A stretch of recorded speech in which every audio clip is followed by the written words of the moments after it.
Then what was it for? Kalashnikov!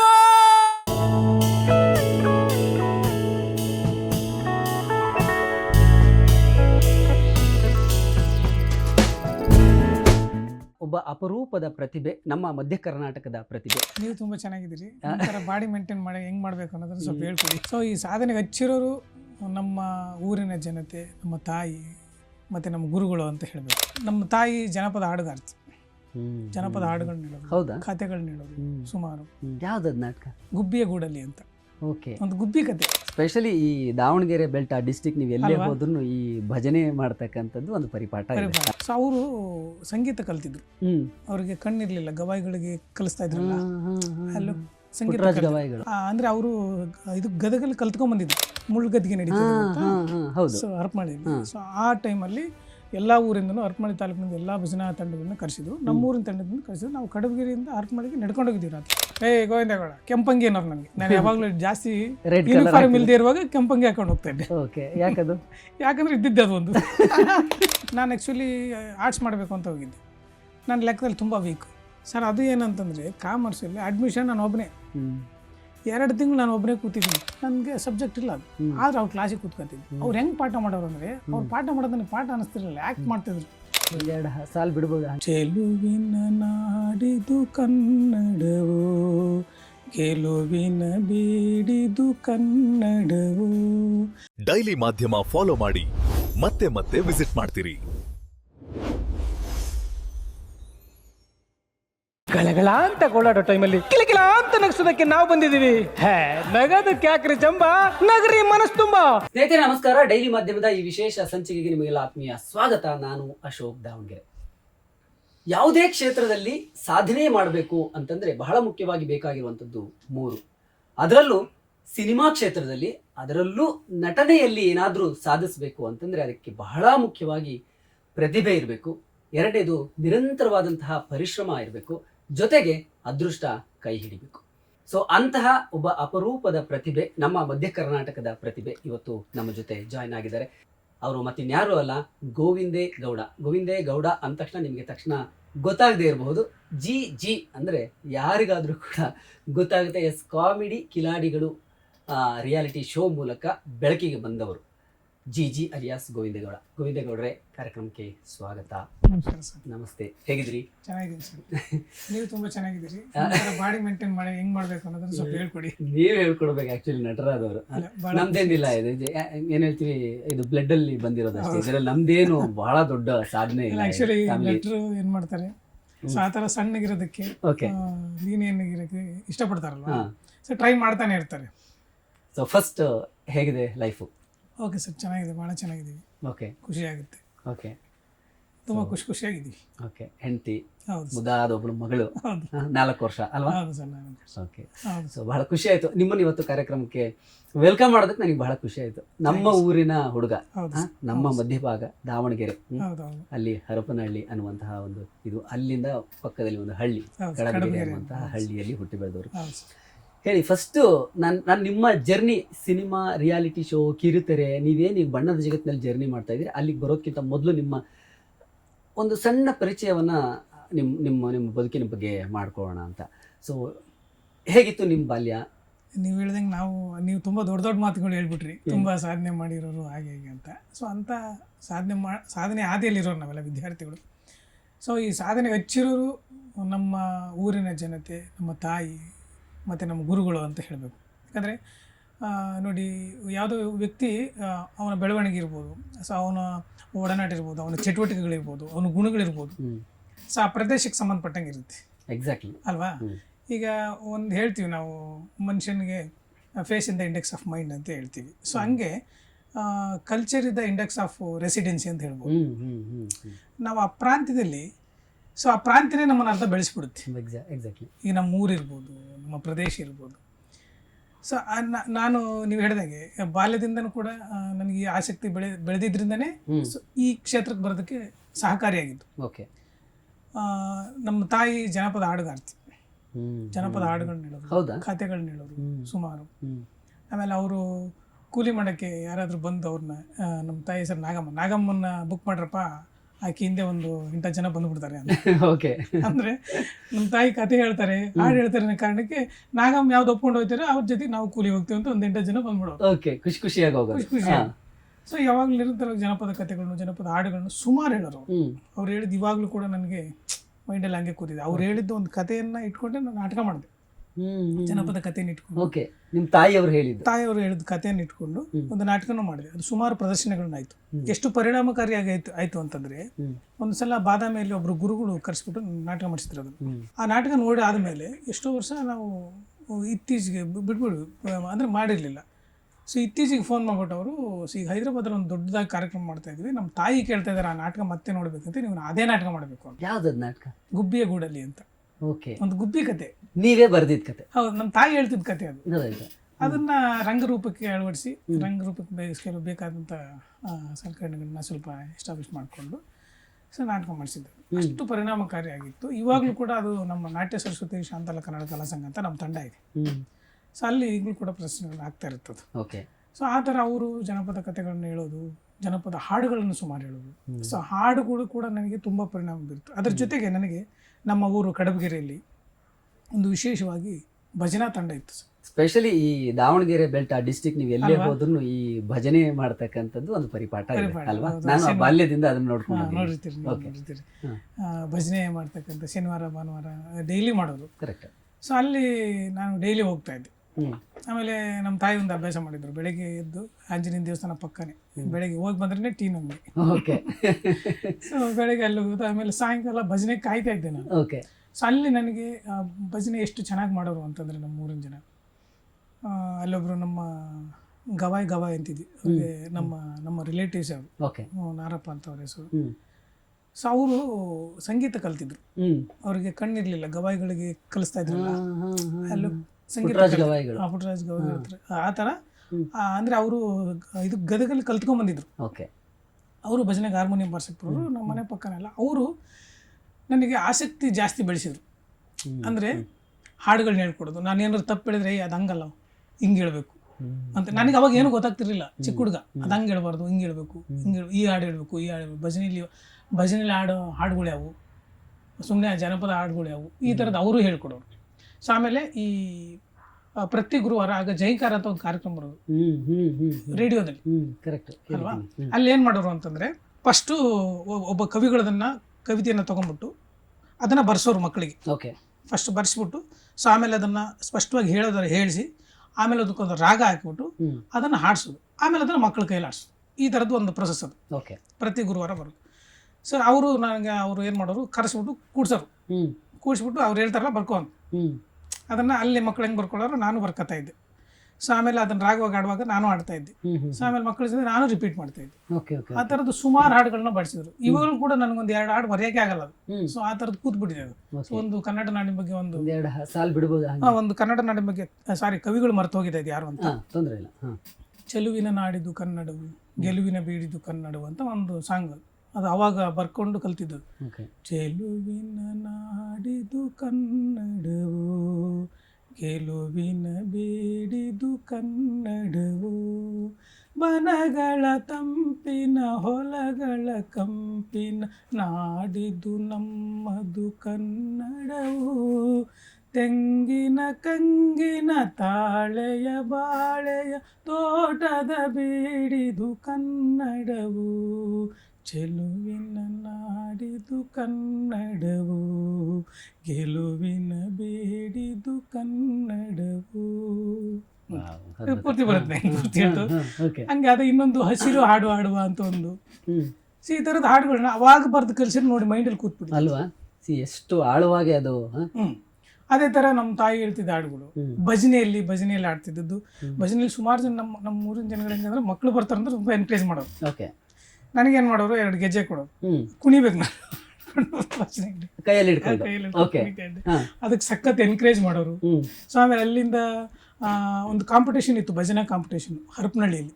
ಹಾಲಸ್ವಾಮಿದು ಮುಳ್ಗದ್ದಿಗೆ ನಡೀತದೆ ಹರಪನಹಳ್ಳಿಯಲ್ಲಿ. So ಆ ಟೈಮಲ್ಲಿ ಎಲ್ಲ ಊರಿಂದಲೂ ಹರಪನಹಳ್ಳಿ ತಾಲೂಕಿನಿಂದ ಎಲ್ಲ ಭಜನಾ ತಂಡಗಳನ್ನು ಕರೆಸಿದ್ರು. ನಮ್ಮೂರಿನ ತಂಡದಿಂದ ಕರೆಸಿದ್ರು. ನಾವು ಕಡಬಗಿರಿಯಿಂದ ಹರಪನಹಳ್ಳಿಗೆ ನಡ್ಕೊಂಡು ಹೋಗಿದ್ದೀವಿ ರಾತ್ರಿ. ಓಕೆ ಭಜನೆ ಮಾಡ್ಕೊಂಡು ನಡ್ಕೊಂಡು ಹೋಗ್ಬಿಟ್ಟು ಅಲ್ಲಿ ಭಜನೆ ಕಾಂಪಿಟೇಷನ್ ಆ ವರ್ಷ ಫಸ್ಟ್ ಬಂದಿತ್ತು ನಮ್ದು. ಓಕೆ ಓಕೆ ಸೊ ಅಲ್ಲೂ ಕೂಡ ಕುಣಿತಾ ಇದ್ದಿದ್ದು ಭಜನೆಯಲ್ಲಿ.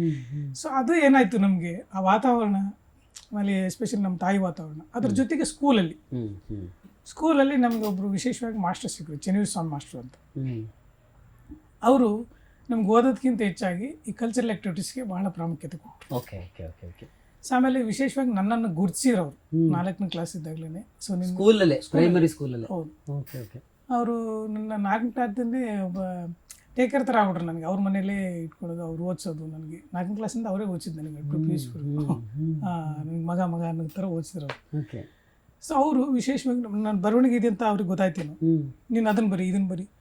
ಅವಾಗ ಬರೆದಿರೋವು ಇವಾಗ ನೋಡಿದರೆ ನಗು ಬರುತ್ತೆ ಸರ್, ಹಂಗೆ ಬರ್ದಿದ್ದೀನಿ. ಆದರೆ ಅವರು ಎಷ್ಟು ಎನ್ಕರೇಜ್ ಮಾಡೋರು ಅಂದರೆ, ತುಂಬ ಚೆನ್ನಾಗಿ ಬರೀತೀನಿ ನೀನು, ಹಾಗೆ ಹೇಗೆ ಅದು ಮಾಡಿ ಇದನ್ನು ಮಾಡು ಅಂತ ಹುರಿದುಂಬಿಸೋರು. ಆ ಥರ ಹುರಿದುಂಬಿಸಿ ಹಾಡು ಹೇಳ್ಕೊಡೋದು, ಆಮೇಲೆ ನಾಟಕಗಳನ್ನ ಹೇಳ್ಕೊಡೋದು, ಕಥೆಗಳನ್ನ ಹೇಳೋದು ಅವರು ಮಾಡೋರು. ಸೊ ಅದ್ರ ಜೊತೆಗೆ 6ನೇ ಕ್ಲಾಸಲ್ಲಿ ಒಂದು ನಾಟಕ ಮಾಡಿಸಿದ್ರು, ಕಲಾವಿದನ ಕಥೆ ಅಂತ. ಓಕೆ.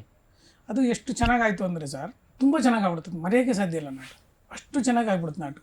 ಸೊ ಅದನ್ನು ಅಷ್ಟು ಚೆನ್ನಾಗಾಗಿದ್ದಕ್ಕೆ ನಮ್ಮ ಊರವರೆಲ್ಲ ಸೇರಿಬಿಟ್ರೆ ಏನು ಮಾಡಿದ್ರು, ಮತ್ತೊಂದ್ಸಲ ಪಟ್ಟಿ ಹಾಕಿ ಇನ್ನೊಂದ್ಸಲ ಮಾಡಿಸಿದ್ರು. ಓಕೆ. ಭಾಳ ಚೆನ್ನಾಗಿ ಮಾಡಿದ್ರು ನಾಟಕನ, ಇನ್ನೊಂದ್ಸಲ ಮಾಡಿ ನಾವು ದುಡ್ಡು ಕೊಡ್ತೀವಿ ಅಂತೀವಿ. ಸೊ ಆ ಥರ ಎನ್ಕರೇಜ್ಮೆಂಟ್ ನೋಡಿ, ಹಳ್ಳಿಯಲ್ಲಿ ಎನ್ಕರೇಜ್ಮೆಂಟ್ ಕೊಡೋದ್ರಿಂದನೂ ಕೂಡ ನಾವು ಬೆಳಿತೀವಿ ಅನ್ನೋದಕ್ಕೆ ಇದೊಂದು ಸಾಕ್ಷಿ. ಸೊ ಹಾಗಾಗಿ ನನ್ನ ತಾಯಿ, ನಮ್ಮ ಊರು, ಕಡೆಬೆಲ್ಲ ಜನ, ನನ್ನ ಸುತ್ತಲಿನ ಪರಿಸರ ಇದು ಇದ್ದಿದ್ರಿಂದನೇ ನಾನು ಇಷ್ಟೆಲ್ಲ ಏನೋ ಒಂದು ಈ ಕ್ಷೇತ್ರಕ್ಕೆ ಬರೋದಕ್ಕೆ ಬಹಳ ಸಹಕಾರಿ ಆಯಿತು ಅಂತ ಹೇಳಿ. ನಮ್ಮ ಜೀವನದಲ್ಲಿ ಆದಂಥ ಅನುಭವಗಳೇ ಅಂದರೆ ಒಬ್ಬ ಕಲಾವಿದನಿಗೆ, ಒಬ್ಬ ಒಳ್ಳೆಯ ಕಲಾವಿದನಾಗಿ ರೂಪುಗೊಳ್ಳೋದಕ್ಕೆ ಆ ಸುತ್ತಮುತ್ತಲಾದಂಥ ಅನುಭವಗಳಿದೆ. ಆಮೇಲೆ ನೀವು ಹೇಳಿದ್ರೆ ನೋಡಿ, ಅದ್ರ ಜೊತೆಗೆ ಒಂದು ಅದೃಷ್ಟನೂ ಇರಬೇಕು ಅಲ್ಲ. ಸೊ ಅದೃಷ್ಟ ಏನಂತಂದ್ರೆ ನಮಗೆ ಆ ಗುರುಗಳು ಸಿಕ್ಕಿದ್ದು, ನಮ್ಮ ಚೆನ್ನವೀರ ಸ್ವಾಮಿ ಗುರುಗಳು ಸಿಕ್ಕಿದ್ದು. ಅದಾದ ಮೇಲೆ SSLC ಕೂಡ ಅಷ್ಟೇ, ಪಕ್ಕದ ಊರು ನಮ್ಮದು ಸಾಸ್ವಳ್ಳಿ ಅಂತ, ಅಲ್ಲಿ ಓದಿದ್ದು 8, 9, 10. ಅಲ್ಲಿ ಹೋದ್ಮೇಲೆ ಕೂಡ ನಮ್ಮ PT ಮಾಸ್ಟರ್ ಸಂಕಣ್ಣ ಮಾಸ್ಟ್ರು ಅಂತ, ಸೊ ನಮ್ಮ ಲೆಕ್ಕನ ಮೇಷ್ಟ್ರು ಗುರುಸಿದ್ದಯ್ಯ ಅಂತ, ಕನ್ನಡ ಮೇಷ್ಟ್ರು ಬಸವರಾಜಪ್ಪ ಅಂತ, ಎಲ್ಲರ ಹೆಸರು ನೆನಪಿದೆಯಲ್ಲ. ಹೌದು ಸರ್. ಅವ್ರು ಕೊಟ್ಟು ಎನ್ಕರೇಜ್ಮೆಂಟ್ ಹೆಂಗಿತ್ತು ಅಂತಂದ್ರೆ, ನಮ್ಮ ಹೆಡ್ ಮಾಸ್ಟರ್ ಕರೆಕೊಟ್ರು ಅಂತ, ಅವರು ಕೂಡ ಅಲ್ಲಿ ಕಲ್ಚರಲ್ ಆಕ್ಟಿವಿಟೀಸ್ಗೆ ಅಷ್ಟು ಮಹತ್ವ ಕೊಡೋರು. ಲೀಸರ್ ಪೀರಿಯಡ್ ಅಲ್ಲಿ ನಮ್ಗೆ ಏನ್ ಮಾಡ್ಸೋರು ಅಂದ್ರೆ, ಕೂಡ್ಸ್ಬಿಟ್ಟು ಅದನ್ನ ಮಾಡ್ಸೋರು, ಸಾಂಗ್ ಹೇಳೋದು, ನಾಟಕ ಮಾಡಿಸಿದ್ರಲ್ಲ. ಗೌರ್ಮೆಂಟ್ ಸ್ಕೂಲಲ್ಲಿ ಓದಿದ್ದಲ್ಲ? ಅಲ್ಲ, ಅದು ಶ್ರೀ ಹನುಮಾನ್ ಪ್ರೌಢಶಾಲೆ ಅಂತ ಅಲ್ಲಿ. ಇದು ಗೌರ್ಮೆಂಟ್ ಸ್ಕೂಲ್, 7ನೇ ಕ್ಲಾಸ್ನವ್ರು. ಅದು ಪ್ರೈವೇಟ್ ಸ್ಕೂಲ್ ಅಂದ್ರೆ ಏಡೆಡ್. ಸೊ ಅಲ್ಲೂ ಕೂಡ ಅವರು ಅಷ್ಟು ಎನ್ಕರೇಜ್ ಮಾಡಿ, ಜೊತೆಗೆ ನಾನು ಸ್ವಲ್ಪ ಓದೋದ್ರಲ್ಲಿ ವೀಕೆ ಹೇಳ್ಬೇಕು ಅಂದ್ರೆ, ಆದ್ರೂ ಕೂಡ ನನ್ಗೆ ಎನ್ಕರೇಜ್ ಮಾಡೋದು ನೋಡಿ. ನಮ್ಮ ಕನ್ನಡ ಪಂಡಿತರು ಬಂದ್ರೆ, ಗೋವಿಂದೇಗೌಡ ಕೆಂಪಂಗಿ ಅನ್ನೋರು ನನಗೆ. ನಾನು ಯಾವಾಗ್ಲೂ ಜಾಸ್ತಿ ಯೂನಿಫಾರ್ಮ್ ಇಲ್ದೇ ಇರುವಾಗ ಕೆಂಪಂಗಿ ಹಾಕೊಂಡು ಹೋಗ್ತಾ ಇದ್ದೆ. ಯಾಕಂದ್ರೆ ಇದ್ದಿದ್ದೆ ಅದು ಒಂದು ಕೆಂಪಂಗಿ ಒಂದು ಹಾಡು ಹೇಳಲಿ ಅಂತ ಕೂತ್ಕೊಳ್ಳೋರು. ಹಾಡು ಹೇಳಿ ಸರ್, ನಾನು ಜಾಸ್ತಿ ಇದನ್ನ ಹೇಳ್ತಿದ್ದೆ, ಅದೇ ಈ ಚೆಲುವಿನ ನಾಡಿದ್ದು ಕನ್ನಡ ಹೇಳ್ತಾ ಇದ್ದೆ. ಆಮೇಲೆ ಕುವೆಂಪು ಅವ್ರದ್ದು ಓನನ್ನ ಚೇತನ ಅವೆಲ್ಲ ಹೇಳ್ತಾ ಇದ್ದೆ. ಅವರು ಹಂಗೆ ಎಂಕರೇಜ್ ಮಾಡೋರು. ಸಂಜೆ ಲೀಸರ್ ಪೀರಿಯಡ್ ಭಾವಗೀತೆಗಳ ಸ್ಪರ್ಧೆ ಇಡೋರು, ಜಾನಪದ ಗೀತೆಗಳ ಸ್ಪರ್ಧೆ ಇಡೋರು. ಅದ್ರ ಜೊತೆಗೆ ಅಲ್ಲೇ HM ನಾಯಕ ನಾಟಕ ಮಾಡಿಸಿದ್ರು. ಅದನ್ನ ನಾನು ಚೆನ್ನಾಗಿ ಮಾಡ್ತೀನಿ ಅನ್ನೋ ಕಾರಣಕ್ಕೆ ನಮ್ಮ ಹಿಂದಿ ಮೇಷ್ಟ್ರು ಹನುಮಂತಪ್ಪ ಮಾಸ್ಟರ್ ಅಂತ ಇದ್ದಾರೆ. ಸೊ ಅವರು ಆಮೇಲೆ PUC ಇತ್ತು, ಆಗ್ತಾನೆ ಆಗಿತ್ತು. PUC ಒಬ್ಬ ಲೆಕ್ಚರ್ ಇದ್ರು ಅವರು, ಆಮೇಲೆ ಈ ಸಂಕಣ್ಣ ಮಾಸ್ಟ್ರು, ಎಲ್ಲರೂ ಸೇರಿಸಿ ಡೈರೆಕ್ಷನ್ ಮಾಡಕ್ಕೆ ಶುರು ಮಾಡ್ರು. ಗುರುಸಿದ್ದಪ್ಪ ಮಾಸ್ಟ್ರು ಎಲ್ಲರೂ ಸೇರಿ ಚೆನ್ನಾಗಿ ಮಾಡ್ತಾರೆ.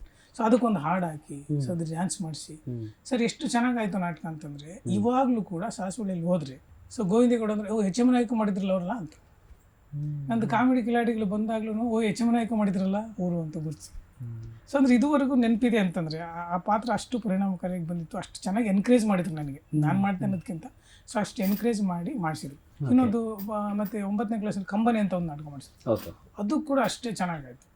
ಸೊ ಹಿಂಗೆ ನನ್ನ ಅದೃಷ್ಟಕ್ಕೆ ಎನ್ಕರೇಜ್ಮೆಂಟ್ ಹಂಗೆ ಸಿಕ್ತು ಸರ್. ನನ್ನ ಬೆಳವಣಿಗೆಗೆ, ನನ್ನ ಒಂದು ಆಸಕ್ತಿಗೆ ಆ ಥರದ ವಾತಾವರಣ ಸೃಷ್ಟಿ ಆಗ್ತಾ ಹೋಯ್ತು. PUC ಬಂದಮೇಲೆ ಹಂಗೇನೆ. ನಾನು ಆ್ಯಕ್ಚುಲಿ ಆರ್ಟ್ಸ್ ಮಾಡಬೇಕು ಅಂತ ಹೋಗಿದ್ದೆ. ನನ್ನ ಲೆಕ್ಕದಲ್ಲಿ ತುಂಬ ವೀಕ್.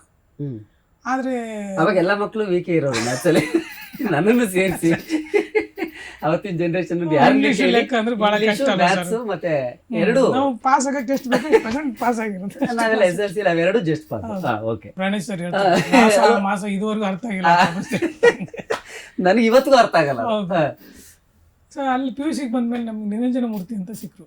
ಅವರು ಕಾಮರ್ಸ್ಗೆ ಅಡ್ಮಿಷನ್ ಮಾಡಿಸ್ಬಿಟ್ರು. ಓಕೆ.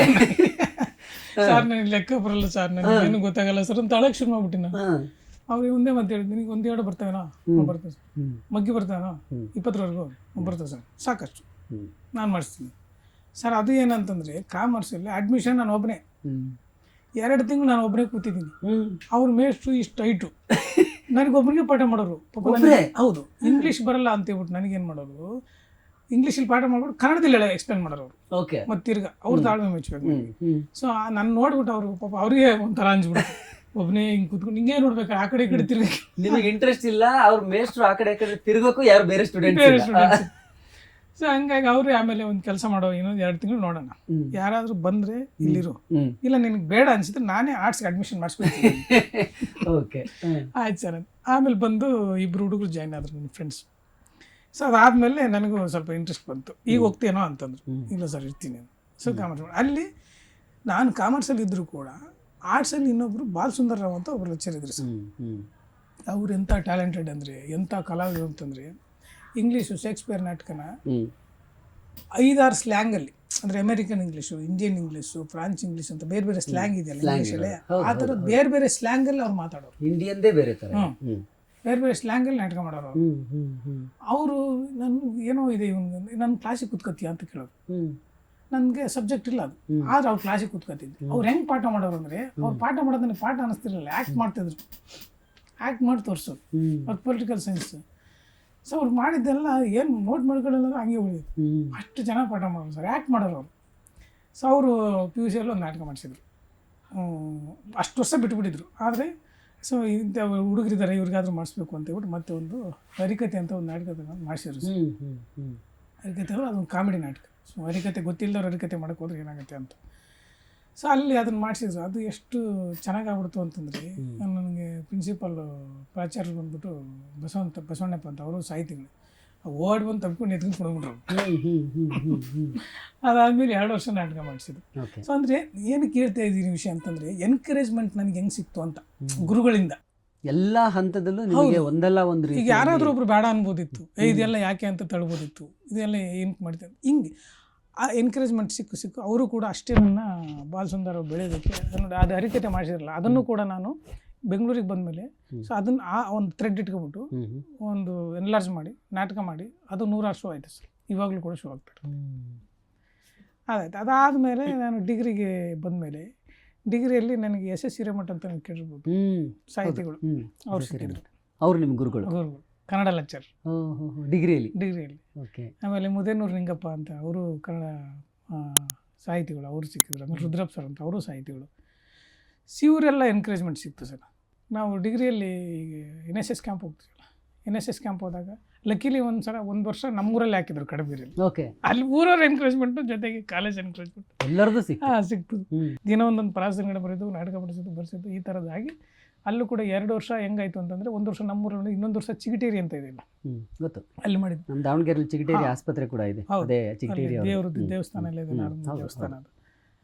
ಸೊ ಅಲ್ಲಿ ಅವರು 10 ದಿನ ಆದಮೇಲೆ ಊರವರು ನಮ್ಮನ್ನು ಬಿಟ್ಕೊಡಕ್ಕೆ ರೆಡಿ ಇರಲಿಲ್ಲ, ಹಂಗಾಗ್ಬಿಟ್ಟಿತ್ತು. ಅಂದರೆ ಅಷ್ಟು ಬಾಂಡಿಂಗು. ರಾತ್ರಿ ಕಲ್ಚರಲ್ ಪ್ರೋಗ್ರಾಮ್ ನೋಡೋದಕ್ಕೆ ಎಲ್ಲ ಊಟ ಗೀಟ ಮುಗಿಸ್ಕೊಂಡು ಬಂದು ಎಲ್ಲ ಕೂತ್ಬಿಡೋರು. ಆಮೇಲೆ 1 ವರ್ಷ ಕಣಿವೆಳ್ಳಿ ಅಂತ ಅಲ್ಲೂ ಕೂಡ ಅಷ್ಟೇ 10 ದಿನ ಆದಮೇಲೆ ನಮ್ಮನ್ನು ಬಿಟ್ಕೊಡಕ್ಕೆ ಅಳಕ್ಕೆ ಶುರು ಮಾಡ್ಬಿಟ್ರು. ಅಷ್ಟು ಚೆನ್ನಾಗಿ, ಅಂದರೆ ಆ ಕಲ್ಚರಲ್ ಪ್ರೋಗ್ರಾಮ್ ಮಾಡೋದ್ರಿಂದನೇ ಅವ್ರ ಮನಸ್ಸಿಗೆಲ್ಲ ಕಾರಣ ಆಗಿದೆ ಅಲ್ವಾ. ಅದು ಅಂದರೆ ಹತ್ರ ಆಗೋದು ಅದರಿಂದನಲ್ವ. ಸೊ ಅಷ್ಟು ಚೆನ್ನಾಗಿ ಅವರು ನಮ್ಮ ಜೊತೆಗೆ ಹೊಂದ್ಕೊಂಡು ಕನೆಕ್ಟ್ ಆಗ್ಬಿಟ್ಟು ನಾವು ಕಲ್ಚರಲ್ ಪ್ರೋಗ್ರಾಮ್ ಎನ್ಕರೇಜ್ ಮಾಡಿದ್ರಿಂದ ನೋಡಿ, ಇಷ್ಟೆಲ್ಲ ವಾತಾವರಣ ಸೃಷ್ಟಿಯಾಗಿದ್ದರಿಂದ ಇವತ್ತು ಇಲ್ಲಿಗೆ ಬರೋದಕ್ಕೆ ಒಂದು ಧೈರ್ಯ ಬಂತು ಸರ್. ಹಂಗೆ ಹೇಳ್ಬೇಕು ಅಂದ್ರೆ ನಮ್ಗೆ ಅಂತ ಟ್ಯಾಲೆಂಟ್ ಏನಲ್ಲ, ನಾವು ಎಲ್ಲರೂ ಹೇಳಿಕೊಟ್ಟಿರ್ಬೋದು, ಅದ್ರ ಜೊತೆಗೆ ಅದನ್ನ ಅಳವಡಿಸ್ಕೊಳ್ಳೋದು ಅದು ಬಹಳ ಇಂಪಾರ್ಟೆಂಟ್ ಅಲ್ಲ. ಹೌದು, ಅದ್ರ ಜೊತೆಗೆ ನೀವು ಹೇಳ್ದಂಗೆ ಇವರೆಲ್ಲ ಸೇರಿದ್ದು, ಇವರೆಲ್ಲ ಎನ್ಕರೇಜ್ಮೆಂಟ್ ಕೊಟ್ಟಿದ್ದು ಒಂದು ಅದೃಷ್ಟ. ಈಗ ಈ ತರ ಸಪೋರ್ಟ್, ಈ ತರ ಸಹಕಾರ ಬಹಳಷ್ಟು ಜನಕ್ಕೆ ಸಿಕ್ಕಿರುತ್ತೆ, ಸಿಕ್ಕಿರಲ್ಲ ಅಂತಲ್ಲ ನಿಮ್ಮ ತರಾನೇ. ಕರೆಕ್ಟ್. ಬಟ್ ಅದನ್ನ ಎಷ್ಟು ಜನ ತಗೊಳ್ತಾರೆ ಅನ್ನೋದು, ಬಳಸ್ಕೊಳ್ಳೋದು ಎಷ್ಟು ಜನ ಅದನ್ನ ಬಳಸ್ಕೊಳ್ತಾರೆ ಅನ್ನೋದು ಮುಖ್ಯ. ಅದನ್ನ ನನಗೆ ಗುರುಗಳಾಗಿ ಅವ್ರು ಬಂದಿದ್ದಾರೆ, ಅವರಿಂದ ನಾನು ಇದನ್ನು ಕಲಿತಾ ಇದ್ದೀನಿ ಅಂತ ಅಂದುಕೊಳ್ಳೋರು, ಆ ಭಾವನೆಯಲ್ಲಿ ಇರೋರು ಬಹಳ ಕಡಿಮೆ. ನೋಡಿ, ಅದು ಮನಸ್ಸಿದ್ರೆ ಮಾರ್ಗ ಅಂತಾರಲ್ಲ, ಹಂಗೆ ನಾನು ಇಲ್ಲಿಗೆ ಬರಬೇಕು ಅನ್ನೋದು ಯಾವಾಗಲೂ ಇತ್ತು ನನಗೆ. ಓಕೆ, ಬೆಂಗಳೂರಿಗೆ ಬರಬೇಕು, ಸಿನಿಮಾದಲ್ಲಿ ಏನು ಮಾಡಬೇಕು ಅಂತ ಗೊತ್ತಿಲ್ಲ, ಮಾಡ್ಬೇಕೇನೋ, ಆಕ್ಟರ್ ಆಗಬೇಕು ಅನ್ನೋದು ಅಲ್ಲ. ನಮ್ಮ ತಾಯಿ ಯಾವಾಗಲೂ ಹೇಳೋರು, ಯಾರಾದರೂ ಕೇಳಿದ್ರೆ ಇಲ್ಲ ಅವನು ಓದಲಿ, ಚೆನ್ನಾಗಿ ಓದ್ತಾನ, ಅವನೇನೋ ಒಂದು ವೈಟ್ ಪೇಪರ್ ಮೇಲೆ ಏನೋ ಬರ್ದು ಬದುಕ್ತಾನೆ ಬಿಡೋ ಅನ್ನೋರು. ಅಮ್ಮಂಗೆ ಅಷ್ಟು ನಂಬಿಕೆ ಬಗ್ಗೆ ಆಲ್ರೆಡಿ. ಅವಾಗ ತಂದೆ ಏನು ಮಾಡ್ತಿದ್ರೆ? ತಂದೆ ಕೃಷಿಕರು. ತಂದೆ ಕೃಷಿಕರು. ಹೌದೌದು, ವ್ಯವಸಾಯ. Okay, ನಾವು ಕೃಷಿ ಹಿನ್ನೆಲೆ. ಜೊತೆಗೆ ವ್ಯವಸಾಯನೇ ಮಾಡ್ಕೊಂಡು ಬಂದಿರೋದು. ಇವಾಗಲೂ ಕೂಡ ವ್ಯವಸಾಯ, ನಮ್ಮ ಅಣ್ಣ ತಮ್ಮಳೆಲ್ಲ ವ್ಯವಸಾಯ ಮಾಡ್ತಾರೆ, ನಮ್ಮ ಅಣ್ಣದ್ರೆಲ್ಲ ಇವಾಗಲೂ ಮಾಡ್ತಾರೆ. ನಮ್ದು ಹೊಲ ಇದೆ, ಇವಾಗಲೂ ಕೂಡ ನಡೆಯುತ್ತೆ ಕೃಷಿ. Okay okay. ಅವಾಗಿಂದ ಕೃಷಿಕರೇ ನಾವು. ಹ್ಮ್ ಸೊ ಕೃಷಿ ಮಾಡ್ತಾಯಿದ್ರು. ಹ್ಮ್ ಸೊ ಅಷ್ಟು ನಂಬಿಕೆ ಇತ್ತು ತಾಯಿಗೆ. ಹ್ಮ್ ಸೊ ಏನಾದ್ರು ಬರ್ಕೊಂಡು ಬದುಕ್ತಾನೆ. ಸೊ ನನಗೂ ಅದೇ ಮೈಂಡಲ್ಲಿ ಕೂತ್ಬಿಟ್ಟಿತ್ತು, ನಾನು ಏನೋ ಮಾಡಿ ಬದುಕ್ತೀನಿ, ಸ್ಕ್ರಿಪ್ಟ್ ಬರೆದು ಬದುಕ್ತೀನಿ, ಏನು ಮಾಡಿ ಬದುಕ್ತೀನಿ ಅಂತ ಹೇಳ್ಬಿಟ್ಟು. ಸೊ ಅಲ್ಲಿ ದಾವಣಗೆರೆಯಲ್ಲಿ ಒಂದು ಸಲ ಸ್ಟಾರ್ ಯೂಸ್ ಅಂತ ಒಂದು ಮಾಡಿದ್ರು. ಅಲ್ಲಿಗೆ ಜೋಶಿಮನ್ನು ಅವರು ಇವರೆಲ್ಲ ಬಂದಿದ್ರು ಸಿನಿಮಾದು. ಅಲ್ಲಿ ಯಾರ್ದು ಕಾಂಟ್ಯಾಕ್ಟ್ ಇಲ್ಲ, ಓಡಿದೆ ಸುಮ್ಮನೆ ಬಸ್ ಹತ್ತಿಕೊಂಡು ಬರ್ತಾರಂತ ವಿಷಯ ಗೊತ್ತಾಗಿ ಈ ಕಾರ್ಯಕ್ರಮ ಇದೆ ಅಂತ. ಅಲ್ಲಿ ಆಮೇಲೆ ಆ ಒಂದು ನನಗೆ ಇಸ್ವಿ ನೆನಪಿಲ್ಲ, ಬಟ್ ಕಾರ್ಯಕ್ರಮದ ಹೆಸರು ನೆನಪಿದೆ. ಹಾಂ, ಯಾವ ಇಸ್ವಿ ಅಂತ ನನಗೆ ಎಕ್ಸಾಕ್ಟ್ ಆಗಿ ನೆನಪಿಲ್ಲ. ಅಲ್ಲಿ ಮತ್ತೆ ಏನೋ ಒಂದು ಕಾಂಟ್ಯಾಕ್ಟ್ಸ್ ಇತ್ತು. ಆಮೇಲೆ ಫೋನ್ ಮಾಡಿಕೊಂಡು ಮೈನಾ ಚಂದ್ರ ಅಂತ ಒಬ್ರು ಮೈನಾ ಚಂದ್ರು, ಹೆಸರು ಯಾರಿಗೆ ಗೊತ್ತಿಲ್ಲ ಹೇಳಿ. ನಟರು ಮತ್ತೆ ಡೈರೆಕ್ಟರ್ ಅವ್ರು ಅವಾಗ ಪಾಪ ಪಾಂಡು ಅಂತ ಮಾಡ್ತಿದ್ರಲ್ಲ, ಪಾಂಡುರಂಗ ಅಂತ ಮಾಡ್ತಾ ಇದ್ರು, ಡೈರೆಕ್ಷನ್ ಮಾಡ್ತಿದ್ರು ಪಾಂಡುರಂಗ. ಆಗ ಅಲ್ಲಿಗೆ ಹೋದಾಗ ನನಗೆ ಅಲ್ಲಿ ಒಬ್ರು ಮಂಜುನಾಥ್ ಅಂತ ಅವ್ರ ಪರಿಚಯ ಆಗ್ಬಿಟ್ಟು, ಸೊ ಅವ್ರು ನನ್ನ ಆಸಕ್ತಿ ನೋಡ್ಬಿಟ್ಟು ಬನ್ನಿ ಏನಾರ ಮಾಡೋಣ ಅಂತಂದ್ರು. ಸೊ ಕೊನೆಗೆ ಅಲ್ಲಿಗೆ ನನಗೊಂದು ಡೈರಿ ಸಿಕ್ತು. ಅವಾಗ ಮೊಬೈಲ್ಗಳಿಲ್ವಲ್ಲ ಸರ್. ಕರೆಕ್ಟ್. ಸಿನಿಮಾ ಡೈರಿ ಇದು 2002 and 3. ಓಕೆ. 2002. ಇನ್ನು ಫೋನು ಇರಲಿಲ್ಲ. ಆ ಡೈರಿಯಲ್ಲಿ ನಂಬರ್ಗಳು ಹೊಡೆಯೋದು ಸುಮ್ಮನೆ ಫೋನ್. ಸೊ ಅಲ್ಲಿ ನನಗೆ ಮೈನಸಿಂದ ಅವ್ರು ಫೋನ್ ಐತಿದ್ರು, ಅವ್ರ ಮನೆಯದು. ಲ್ಯಾಂಡ್ಲೈನ್ ನಂಬರಿಗೆ ಕಾಲ್ ಮಾಡಿದ್ರಿ? ಹಾಗೆಲ್ಲ ಲ್ಯಾಂಡ್ಲೈನ್ ಇದ್ದಿದ್ದು. ಹಿಂಗೆ ಸ್ಕ್ರಿಪ್ಟ್ ಬರೀತೀನಿ ಸರ್ ನಾನು, ಏನಾದರೂ ಬರ್ಬೋದು ಹಾಗೆ ಅಂತ. ಓಕೆ, ಬನ್ನಿ ನಾಳೆ ಅಂದ್ಬಿಟ್ರು. ನಾವು ಇಲ್ಲ ಅಂದ್ಬಿಟ್ರೆ ಹೆಂಗೆ ಅಂತ ನಮಗೆ ಭಯ. ನಾಳೆ ಬನ್ನಿ ಅಂದ್ಬಿಟ್ರಲ್ಲ, ರಾತ್ರಿ ಟ್ರೈನ್ ಇರ್ತೀನಿ ಒಂದು ಬಂದ್ಬಿಟ್ಟು ಬಂದು ಬೆಳಗ್ಗೆ ಇಳಿತೀನಿ, ಇಲ್ಲಿ ಹೋಗ್ಬೇಕು, ಏನು ಮಾಡ್ಬೇಕು ಅಂತೆಲ್ಲ ಒಂದು ಅಡ್ರೆಸ್ ಕೊಟ್ಟರು. ಅಲ್ಲಿ ಹೋಗಿ ಆಮೇಲೆ ಅವ್ರಿಗೆ ಸ್ಕ್ರಿಪ್ಟ್ ಹೇಳಿದೆ, ಭಾಳ ಖುಷಿ ಆಯ್ತು ಅವ್ರಿಗೆ. 3 ಎಪಿಸೋಡು ಮಾಡೋಣ ಇದನ್ನು ಅಂತ ಹೇಳ್ಬಿಟ್ಟು ಸೆಲೆಕ್ಟ್ ಮಾಡಿದ್ರು. ಸೊ 3 ಎಪಿಸೋಡು ಶೂಟ್ ಮಾಡಿದ್ರು ಆ್ಯಕ್ಚುಲಿ. ಸೊ ಅದಾದಮೇಲೆ ಮತ್ತೆ ತಿರ್ಗಾ ಹೋಗ್ಬೋದೆ, ಓದ್ತಾ ಇದ್ದಾವೆ, ಡಿಗ್ರಿ ಪಿ ಯು ಸಿಯಲ್ಲಿದ್ದಾವೆ. ಮತ್ತು ತಿರ್ಗಾ ಹೋಗ್ಬೇಕಲ್ಲ, ಏನಾರು ಮಾಡಬೇಕಲ್ಲ ನಾನು. ತಿರ್ಗಾ ಮತ್ತೆ ರಜೆ ಇದ್ದಾಗ ಬಂದ್ಬಿಡೋದು ಅಕ್ಟೋಬರು. ಬಂದ್ಬಿಟ್ಟು ಇಲ್ಲಿ ಉಳ್ಕೊಳ್ಳೋಕೆ ಜಾಗ ಬೇಕಲ್ಲ, ಸೇಫಾಗಿ ಸಿಗ್ತಿದ್ದಂದರೆ ಮಾರ್ಕೆಟಿಂಗ್ ಮಾಡೋಕಡೆ. ಮಾರ್ಕೆಟಿಂಗ್ ನಾವು ಹೋದ್ರೆ ಅಲ್ಲಿ ಉಳ್ಕೊಳ್ಳೋಕೆ ಜಾಗ ಕೊಡ್ತಾರೆ, ಆಗ್ಲತ್ತ ಮಾರ್ಕೆಟಿಂಗ್ ಎಲ್ಲ ಮಾಡ್ಕೊಬೋದು. ಆಮೇಲೆ ನೋಡೋಣ ಗ್ಯಾಪ್ ಸಿಕ್ಕಾಗ ಮಾರ್ಕೆಟಿಂಗ್, ಇನ್ನೊಂದು ಹೋಟೆಲ್ ಕೆಲಸ, ಎರಡರಲ್ಲೇ ಜಾಗ ಸಿಗ್ತಾ ಇದೆ. ಬಂದು ಅದನ್ನು ಮಾಡಿದೆ. ಅದಾದ್ಮೇಲೆ ಮತ್ತೆ ತಿರ್ಗಾ ವಾಪಸ್ ಹೋದೆ. ಓಕೆ. ಅದಾದ್ಮೇಲೆ ಮಾಡ್ತಾ ಇದ್ರಿ? ಮಾಡಿದೆ. ಪಿ ಯು ಸಿಲಿದ್ದಾಗ ನನಗೆ ಅದೇ ಒಂದು ಒಬ್ಬರು ಅಲ್ಲಿ ಅರ್ಪಮಳ್ಳಿ ಒಂದು ಸಂಸ್ಥರ ಅಂತ ಒಂದು ಟೀಮ್ ಇದೆ, ಅವರು ನಾಟಕೋತ್ಸವ ಮಾಡಿದರು. ಅದು ನಾಟಕೋತ್ಸವ ಬಂದ್ಬಿಟ್ಟು ನಮ್ಮ ಕಾಲೇಜ್ ಗ್ರೌಂಡಲ್ಲೇ ನಾಟಕೋತ್ಸವ ಯೋಚನೆ ಆಗಿತ್ತು. ಅಲ್ಲಿ ಬೆಂಗಳೂರಿಂದ ಸುಮಾರು ತಂಡಗಳು ಬಂದಿತ್ತು. ಅದರಲ್ಲಿ ಒಂದು ನಮ್ಮ ನಾಟ್ಯ ಸರಸ್ವತಿ ಶಾಂತಲ ಕನ್ನಡ ಕಲಾ ಸಂಘ ಅಂತ ಹೇಳಿದ್ರೆ ಅವ್ರದ್ದು ಆಂಜನೇಯ ಸರ್ ಅಂತ ಅವ್ರದ್ದು ಕಾರ್ಯದರ್ಶಿ. ಓಕೆ. ಸೊ ನಾನು ಅಲ್ಲಿ ನಾಟಕ ನೋಡಿ ಆದಮೇಲೆ ಅಲ್ಲಿ ಹಿಂಗೆ ಸರ್ ನನಗೆ ಆಸಕ್ತಿ ಇದೆ, ಬಂದರೆ ಇದು ಮಾಡ್ಬೋದು ಅಂದಾಗ, ಅಯ್ಯೋ ಬನ್ನಿ ನೀವು ಬೆಂಗಳೂರಿಗೆ ಬಂದಾಗ ಕಾಲ್ ಮಾಡಿ ಅಂತ ಹೇಳ್ಬಿಟ್ಟು ಲ್ಯಾಂಡ್ಲೈನ್ ಕೊಟ್ಟರು.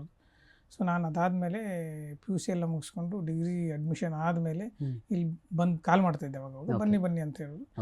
ಬಂದಮೇಲೆ ನಾನು ರಜಾ ಸಿಕ್ಕ ಮೇಲೆ ಬಂದಾಗ, ಸೊ ಇಲ್ಲಿ ಅವರು ಟೀಮಲ್ಲಿ ಇರಿ ಅಂತ ಹೇಳ್ಬಿಟ್ಟು ಇಲ್ಲಿ ನನಗೆ ಆ್ಯಕ್ಚುಲಿ ವಸತಿ ಗಿಸತಿ ಎಲ್ಲ ಅವರೇ ವ್ಯವಸ್ಥೆ ಮಾಡಿಕೊಟ್ಟು ಇಲ್ಲಿ ಇರೋಕ್ಕೆ ಅನುಕೂಲ ಮಾಡಿಕೊಟ್ರು. ಓಕೆ. ಅದಾದಮೇಲೆ ಬೆಂಗಳೂರಲ್ಲೇ ಇದ್ದೆ? ಹಾಂ, ಅದಾದಮೇಲೆ ನಾನು ಬೆಂಗಳೂರಲ್ಲಿ ಯಾವ ತಂಡದಲ್ಲೇ ಮಾಡಿಕೊಂಡು ಈಗಲೂ ಕೂಡ ಅವಕಾಶ ಸಿಕ್ಕಾಗ ಅಲ್ಲೆಲ್ಲ ಡೈರೆಕ್ಷನ್ನು ಸ್ಕ್ರಿಪ್ಟ್ ಎಲ್ಲ ಮಾಡ್ತಾಯಿರ್ತೀನಿ. ಓಕೆ. ಸೊ ಇದಿಷ್ಟು ನಿಮ್ಮ ಜರ್ನಿ. ಅಂದರೆ ನಾನು ಇದನ್ನು ಯಾಕೆ ಮೊದಲು ನಿಮ್ಮ ಬಾಲ್ಯ, ನೀವು ಬೆಳೆದು ಬಂದ ರೀತಿ, ಇದ್ರ ಬಗ್ಗೆ ಹೇಳಬೇಕು ಅಂತ ಅಂದ್ಕೊಂಡೆ. ಇಲ್ಲ ಅಲ್ಲ, ಜಾಸ್ತಿ ಅಲ್ಲ, ಅದಿಷ್ಟು ಬೇಕಾಗಿತ್ತು, ಅಷ್ಟು ವಿಷಯ ಇದೆ.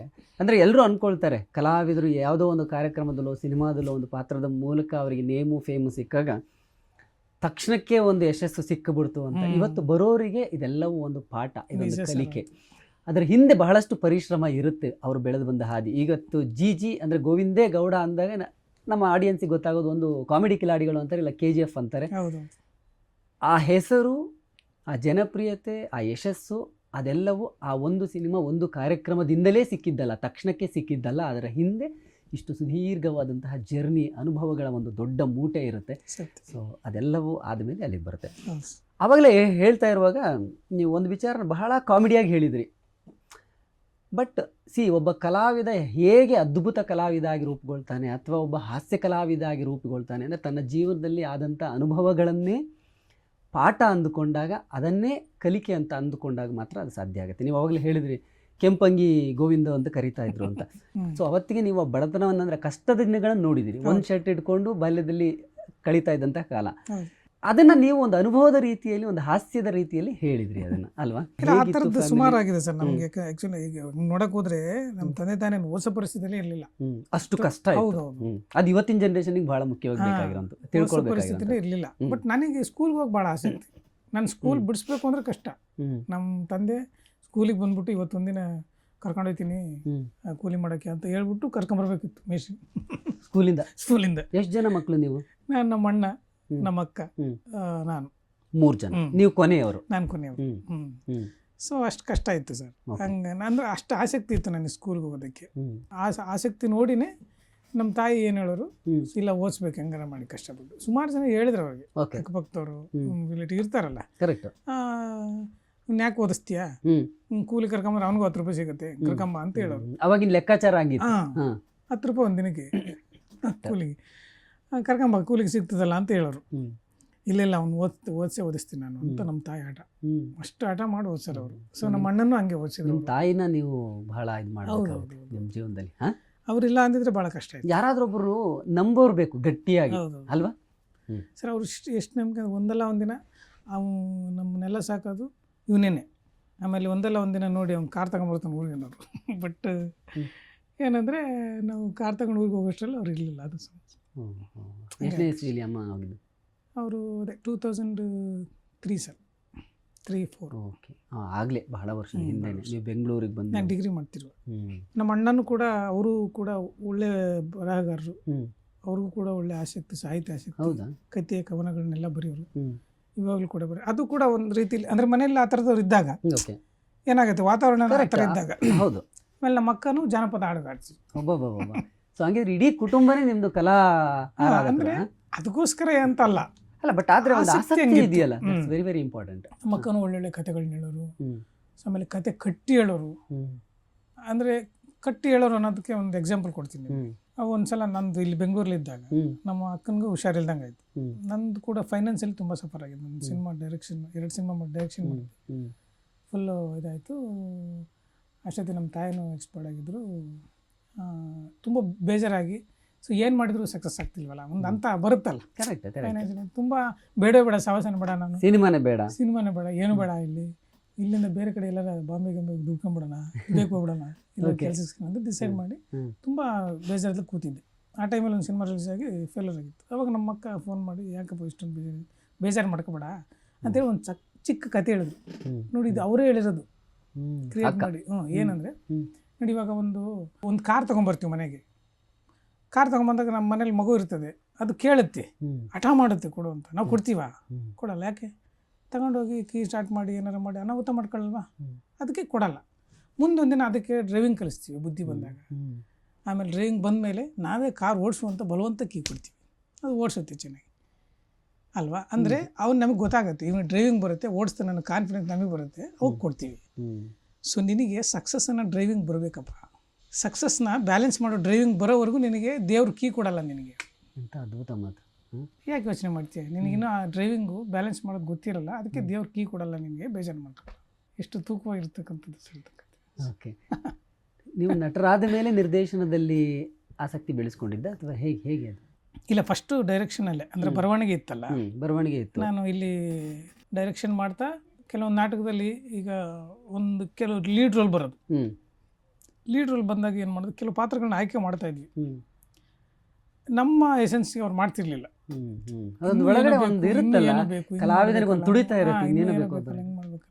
ಸೊ ಅವಾಗ ಏನು ಮಾಡ್ತಿದ್ವಿ, ಅನಿವಾರ್ಯವಾಗಿ ನಾನೇ ಮಾಡೋಕ್ಕೆ ಶುರು ಮಾಡಿದೆ. ಸೊ ಅವಾಗ ನಾಟಕದಲ್ಲಿ ಎಷ್ಟೋ ಲೀಡ್ ರೋಲ್ ಮಾಡಿದೆ. ಸೊ ಅದು ಸಕ್ಸಸ್ ಆಗ್ತಾ ಬಂತು ನಾಟಕಗಳು. ಸೊ ಅಲ್ಲಿಂದ ನಾನು ಬರವಣಿಗೆ ಜೊತೆಗೆ ರಂಗಭೂಮಿಯಲ್ಲಿ ಆ್ಯಕ್ಟ್ ಮಾಡೋಕ್ಕೆ ಶುರು ಮಾಡಿದೆ. ಸುಮಾರು ನಾಟಕಗಳು ಆ ಥರನೇ ಆಯಿತು. ಅದು ಹರಿಕಥೆನೂ ಅದೇ ಥರ ಮಾಡಿದ್ವಿ. ಸೊ ಹಿಂಗೆ ಸುಮಾರು ನಾಟಕಗಳು, ಗಂಟೆ ಗೋವಿಂದರಾಜ ಅಂತ ಒಂದು ಮಾಡಿದೆ, ಅದರಲ್ಲೂ ಲೀಡ್ ಮಾಡಿದೆ. ಪಳೆಂಕರ ಅಂತ ಒಂದು ಮಾಡಿದ್ವಿ, ಬುಕ್ಕುಂಡ ಭೂಪತಿ ಅಂತ ಒಂದು ಮಾಡಿದ್ವಿ. ಸೊ ಈ ಥರದ್ದೆಲ್ಲ ಅದೇ ಸಂಸ್ಥೆಯಲ್ಲಿ, ನಮ್ಮ ನಾಡ ಸರಸ್ವತಿ ಶಾಂತಲ ಕನ್ನಡ ಸಂಘದಲ್ಲೇ ಆಯಿತು.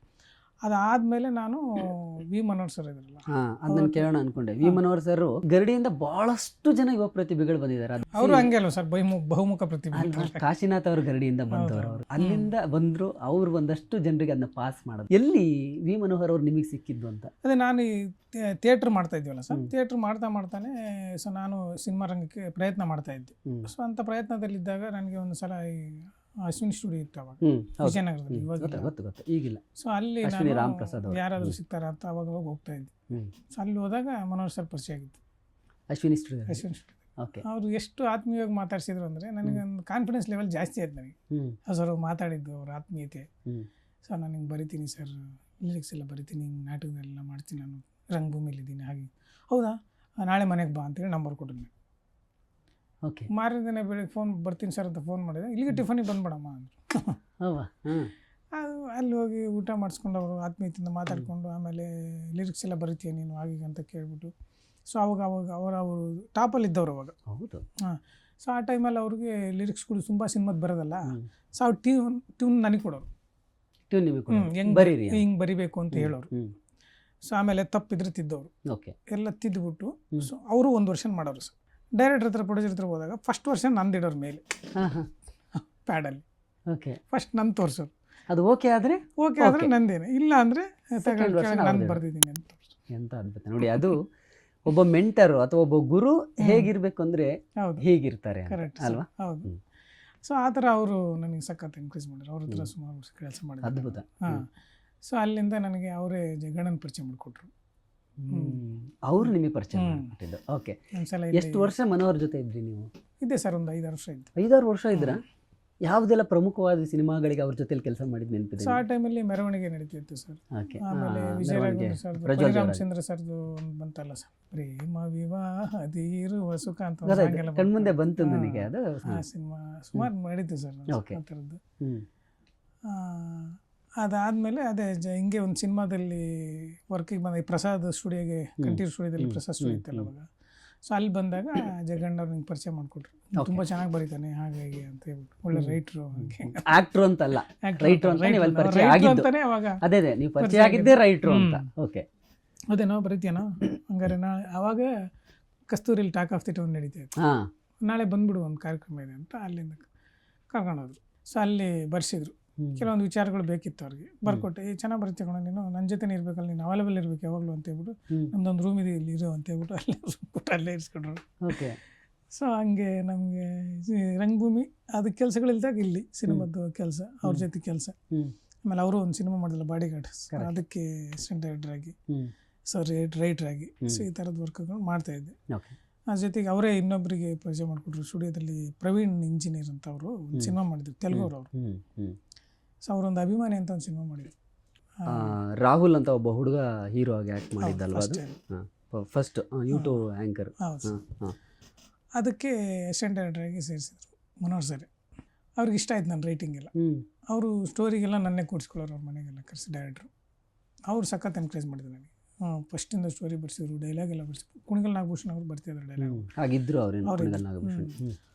ಅವ್ರ ಜೊತೆ ಅವ್ರು ಬರ್ದಿದ್ದನ್ನು ಮತ್ತು ನಾನು ಬರ್ದಿದ್ದು, ಅವ್ರು ಬರ್ದಿದ್ದು ಮಿಕ್ಸ್ ಮಾಡಿ ಎಲ್ಲ ಮಾಡಿಸಿ ಹೆಂಗೆ ಬರೀಬೇಕು ಅಂತ ಅವ್ರ ಹತ್ರ ಡೈಲಾಗ್ ಬರೆಯುವಾಗ ಅವ್ರ ಹತ್ರ ತರೋದು ಮಾಡೋದು, ನಾನು ಕೆಲಸ ಮಾಡೋದು, ಅಸಿಸ್ಟೆಂಟ್ ಡೈರೆಕ್ಟ್ರಾಗಿ ಏನೇನು ಮಾಡಬೇಕು ಅದು ಮಾಡಿಸಿದ್ರು. ಆಮೇಲೆ ಒಂದು ಸಾಂಗು ಟ್ರೈ ಮಾಡಿ ಅಂತ, ಅವರು ಮ್ಯೂಸಿಕ್ ಡೈರೆಕ್ಟ್ರು, ಅವರು ತೆಲುಗವರೇ ಅದಕ್ಕೆ, ಧರ್ಮತೇಜ ಅಂತ. ಮಣಿ ಶರ್ಮಾ ಇದ್ರಲ್ಲ ಅವ್ರ ಬ್ರದರ್. ಮಣಿ ಶರ್ಮಾ ಅವ್ರ ಬ್ರದರ್. ಓಕೆ. ಸೊ ಅವ್ರು ಫಸ್ಟ್ ಟೈಮ್ ಇಲ್ಲಿ ಕನ್ನಡಕ್ಕೆ ಮ್ಯೂಸಿಕ್ ಮಾಡಿದ್ರು ಅವರು. ಸೊ ಲಿರಿಕ್ಸ್ ಕೊಟ್ಟರು, ಒಂದು ಸಾಂಗ್ ಬರೀರಿ. ಬರೆದೆ, ಅವ್ರಿಗೆ ಇಷ್ಟ ಆಗ್ಬಿಡ್ತು. ಸೊ 6 ಸಾಂಗು ಬರ್ಸಿದ್ರು ನನ್ನದು. ಅದರಲ್ಲಿ ಒಂದು ಸಾಂಗು ಅಭಿಮಾನಿ ಅಂದರೆ ರಾಜ್ಕುಮಾರ್ನ ಅಭಿಮಾನಿ ಸಿನಿಮಾದ. ಕರೆಕ್ಟ್, ಗೊತ್ತು ನನಗೆ. ರಾಜ್ಕುಮಾರ್ನ ಬಗ್ಗೆ ಒಂದು ಸಾಂಗ್ ಬರೀಬೇಕಿತ್ತು. ಅದನ್ನು ಬರಿಬೇಕಲ್ಲ, ಅದು ಡಿಸ್ಕಷನ್ ಆಯಿತು. ಯಾಕಂದರೆ ರಾಜ್ಕುಮಾರ್ ಬಗ್ಗೆ ಇರೋದ್ರಿಂದ ದೊಡ್ಡ ಕೈಲಿ ಬರ್ಸೋಣ ಹಾಗೆ ಹೀಗೆ ಅಂತ ಎಲ್ಲ ಆಯಿತು ಡಿಸ್ಕಷನ್. ಅವ್ರು ಡೈರೆಕ್ಟ್ರ್ ಒಂದೇ ಮಾತು, ತುಂಬ ಚೆನ್ನಾಗಿ ಬರೀತಾನೆ, ಏನೇ ಬರೀಲಿ. ಅದು ಏನಂದರೆ ನಾನು ನೆನೆಸ್ಕೋಬೇಕಾದ ಘಟನೆ ಆ್ಯಕ್ಚುಲಿ.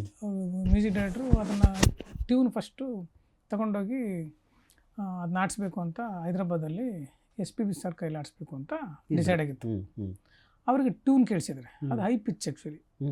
ಬರೀ ಟ್ಯೂನ್ ಮಾತ್ರ ಕೇಳಿ ಅವ್ರು ಏನಂದ್ರಂತೆ, ನಾನು ಇಲ್ಲ ಹೈ ಪಿಚ್ಚಲ್ಲಿ ಆಡೋದೆಲ್ಲ ನಿಲ್ಲಿಸ್ಬಿಟ್ಟಿದ್ದೀನಿ, ಕಷ್ಟ ಆಗುತ್ತೆ ಇದು ಅಂತ ಹೇಳಿದ್ರಂತೆ. ಸೊ ಆಮೇಲೆ ಮತ್ತೆ ತಿರ್ಗಿ ಅವರೇ ಫೋನ್ ಮಾಡಿ ಯಾವುದು ಸಾಂಗ್ ಏನು ಅಂತ ಎಲ್ಲ ಕೇಳಿದ್ದಾರೆ. ಓಕೆ. ಆಮೇಲೆ ಇವರು ಲಿರಿಕ್ಸ್ ಕೊಟ್ಟಿದ್ದಾರೆ. ಲಿರಿಕ್ಸ್ ಕೊಟ್ಟಮೇಲೆ ಅದು ರಾಜ್ಕುಮಾರ್ ಬಗ್ಗೆ ಇತ್ತು. ಜಗದಲ್ಲೇ ಕರ್ನಾಟಕ ಸ್ವರ್ಗ ಸುಂದರ, ಜನ್ಮವಿಲ್ಲಿ ಪಡೆದ ರತ್ನ ರಾಜಕುಮಾರ್. ಸೊ ಆ ಲಿರಿಕ್ಸ್ ನೋಡ್ಬಿಟ್ಟು ಅವ್ರು ಖುಷಿ ಆಗ್ಬಿಟ್ರಂತೆ.